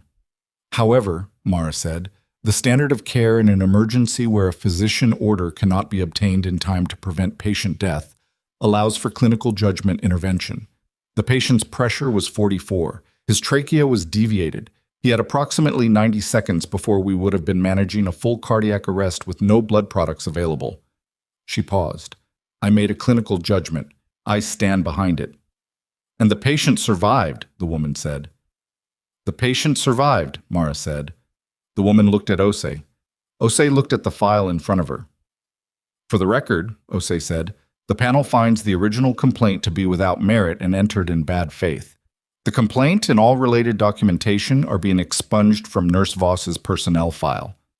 The panel further finds that Nurse Voss's clinical actions on the night in question were consistent with sound emergency judgment and were directly responsible for preserving the patient's life." She looked at Mara. "That finding will be entered into your permanent record at this institution." Kevin Bart cleared his throat. He looked like he had been rehearsing something. "I'd like to add, for the record, that the nursing department considers Nurse Voss's conduct throughout this process to have been exemplary, both clinically and professionally." Mara looked at him. She did not say what she was thinking, which was that exemplary was an interesting word from a man who had carefully not said it 2 weeks ago when it might have cost him something. "Thank you," she said, because it was the right thing to say, and she was choosing to mean it. After the panel adjourned, Briggs walked with her to the elevator. "Vetch called you," he said. "It wasn't a question." She looked at him. "He told me he was going to," Briggs said. "I didn't tell him to. That was his call." "I know," she said. "He said it was the right thing to do." "He's usually right about those things," Briggs said. "Less often right about operational timelines, but on the human stuff he's generally sound." The elevator came. They both got in. "The analyst," she said. "She'll be charged," he said. "Federal charges. It'll take time to build the full case, but the financial records are extensive and the file access logs are clear." He looked at the elevator doors. "It won't be a quiet case. The nature of what was compromised means it'll get attention from people who pay attention to these things." "Good," she said. He looked at her. "You're not going to ask for anything, are you?" She thought about it. "There's nothing to ask for. The panel is done. The complaint is gone. Krail is in custody." She paused. "Wolf is in front of the licensing board." "That process is moving," Briggs confirmed. "The chart alteration is documented. The board has the full record. The complaint he filed against you, the falsified medication error, all of it is in front of them." He paused. "It's their process. I can't predict their timeline." "But it's moving," she said. "It's moving," he said. She nodded. That was enough. She had learned a long time ago that some wheels turn slowly, and the correct response to that was not to stand in front of them demanding speed, but to make sure they were turning at all. They were turning. She would let them turn. 3 weeks later, the State Medical Licensing Board issued its findings. She read them on her phone, sitting in the break room at Hargrove between the end of one patient and the beginning of the next, still in her scrubs, a cup of coffee going cold on the table beside her. Dr. Garrison Wolf's attending privileges were suspended indefinitely, pending completion of a formal fitness review. The board had found sufficient evidence of record falsification and professional misconduct to warrant the suspension and had referred the matter to the State Attorney General's office for review of potential criminal exposure related to the fraudulent complaint. It was 2 paragraphs. Official language, dry and procedural. She read it twice. Then she put her phone down and picked up her coffee and drank it, even though it was cold. She thought about what Wolf had said in the trauma bay, the first night. She thought about the precise, weighted patience of it. "I've placed more chest tubes than you've had night shifts." And about the man who had said it, a man who was brilliant in certain ways and brittle in others, a man who had spent 6 years building an edifice of authority that had made him feel invincible and had made him, consequently, easy to use. She didn't feel triumphant about the licensing board's decision. She felt something quieter and more complicated, the specific satisfaction of a thing being set right, accompanied by the awareness that setting it right had required Crail's approach, Falk's admission, Paulson's courage, Vetch's phone call, and her own refusal to be removed from the equation. It had taken all of that.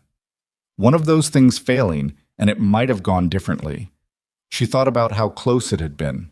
She went back to work.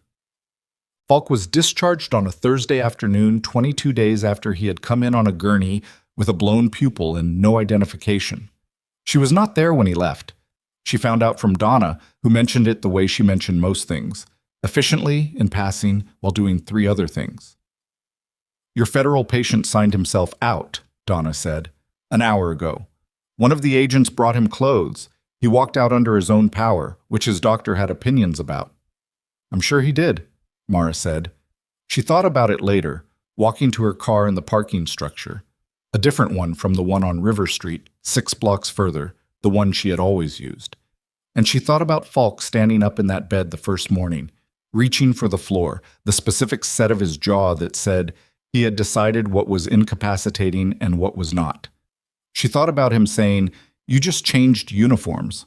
She thought about how wrong that was and how close to right.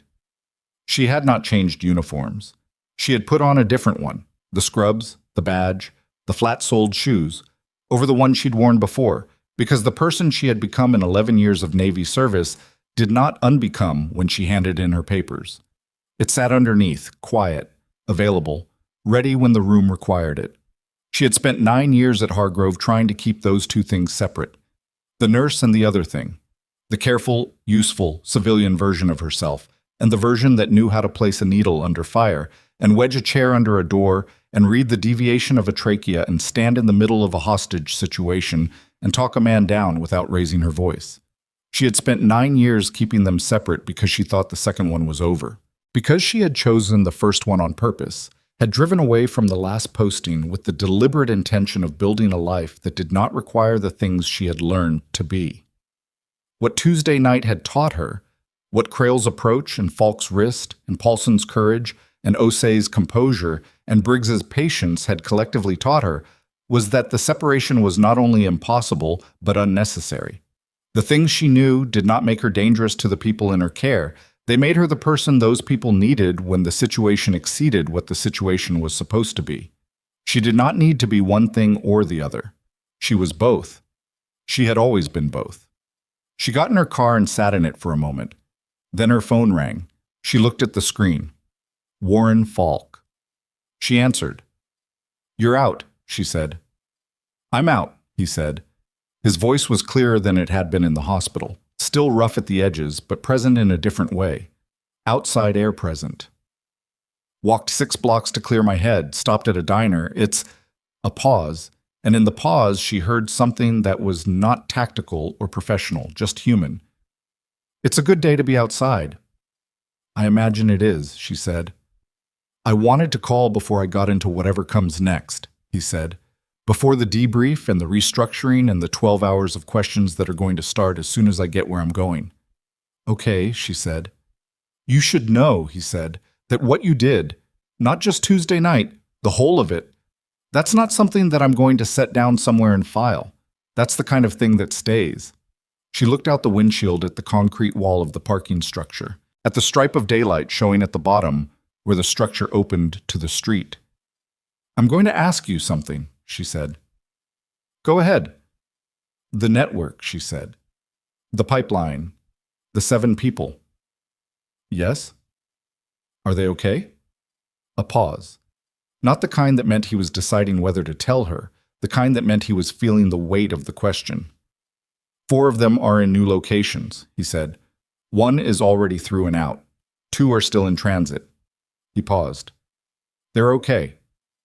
Good, she said. That matters to you, he said. Not asking. Yes, she said, even though you don't know them. Especially because I don't know them, she said. She paused. That's the whole point of doing it, right? The people you do it for don't know your name either. A longer pause this time. I'll be in touch, he said. I know, she said. She sat in the car for another moment after she hung up. Then she started it and pulled out into the afternoon light. Well, on her first day back in the ER, she arrived early. Not because she was nervous, because she was always early, had been early for 9 years, and administrative leave and federal hostage situations and licensing board proceedings had not changed that particular habit. The morning was a Thursday. The ER was in the specific pre-shift state she had always liked, organized, humming with low-level preparation, the handoff notes from the night team still warm on the desk. Donna was there. 3 nurses she had worked beside for years were there. Paulson was not. He was on a different rotation now, the kind of scheduling shift that sometimes happened after a resident submitted a supplemental account to a review committee and then met with the CMO's office. But she had heard through Donna that he was doing well, that the meeting had gone in his favor, that the CMO had said something to him about professional integrity that he would apparently be processing for a while. She changed into her scrubs. She pinned her badge. She went to the nursing station and looked at the board. 12 patients in triage. 2 critical, 3 urgent, 7 stable. A full shift's worth of work, which was what she wanted. What she had always wanted. Donna appeared beside her with a coffee, which was not a thing Donna did for people. She was not a coffee-fetching person, and had never been, and which meant it was a gesture of a specific kind. Welcome back, Donna said. Thanks, Mara said. Bay 3's got a chest pain that needs proper eyes, Donna said. Attending is Osei's new guy. Reasonably competent, but he likes a second opinion. I'll go, Mara said. She went. The patient in Bay 3 was a 63-year-old man named Martin with a ruddy face and an expression of someone who had been told he needed to slow down approximately 47 times and had not yet found that advice persuasive. His wife was beside him, holding his hand with the particular grip of someone who had been scared before and was scared again. Mara introduced herself. She checked his vitals. She looked at the EKG the attending had ordered, and she looked at the attending, who was young and careful and had the good instinct to watch her read the strip rather than fill the silence with words. ST elevation in 2 and 3, she said. You've already called cardiology? On their way, he said. Good. She looked at Martin. Mr. Martin, you're going to hear a lot of things from a lot of people in the next hour. I want you to hear one thing from me first. He looked at her. His wife looked at her. You're in the right place, she said.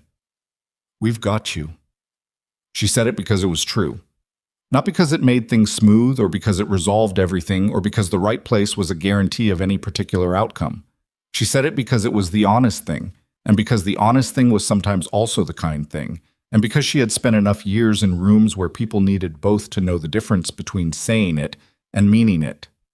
She meant it. She went back to the board. She picked up the next chart. The shift moved the way shifts moved. Not cleanly, not the way it looked from the outside, not without the small failures and corrections and adjustments that made up the actual texture of emergency medicine. A line that took 3 attempts. A diagnosis that had to be walked back when a new result came in. A family in the waiting room who had been patient for 4 hours and were no longer patient, which was understandable and which had to be managed with care. She managed it. She was good at her job. She had always been good at her job, and the weeks of leave and federal intervention and the formal vindication of a review panel had not changed that, had only returned her to a room where she could demonstrate it again. What had changed was subtler. She had spent 9 years being the quiet nurse, the one who didn't push, who stepped back when told to step back, who kept the 2 versions of herself in separate rooms because the version that had been made in forward surgical units and combat zones felt too large and too strange for the environment of a civilian trauma bay. She would not be doing that anymore. Not because she was going to announce anything, not because the world owed her a platform or a title or a formal recognition of the 11 years she had spent doing things that would never be in any record available to the people she currently worked beside. The world didn't owe her that, and she didn't need it. But she was not going to make herself smaller because someone in the room was more comfortable with her smaller. She was not going to step back when stepping forward was what the situation needed. She was not going to keep the 2 versions of herself separate and wait politely in the clinical half while the other half was dismissed as irrelevant. She was going to be all of it.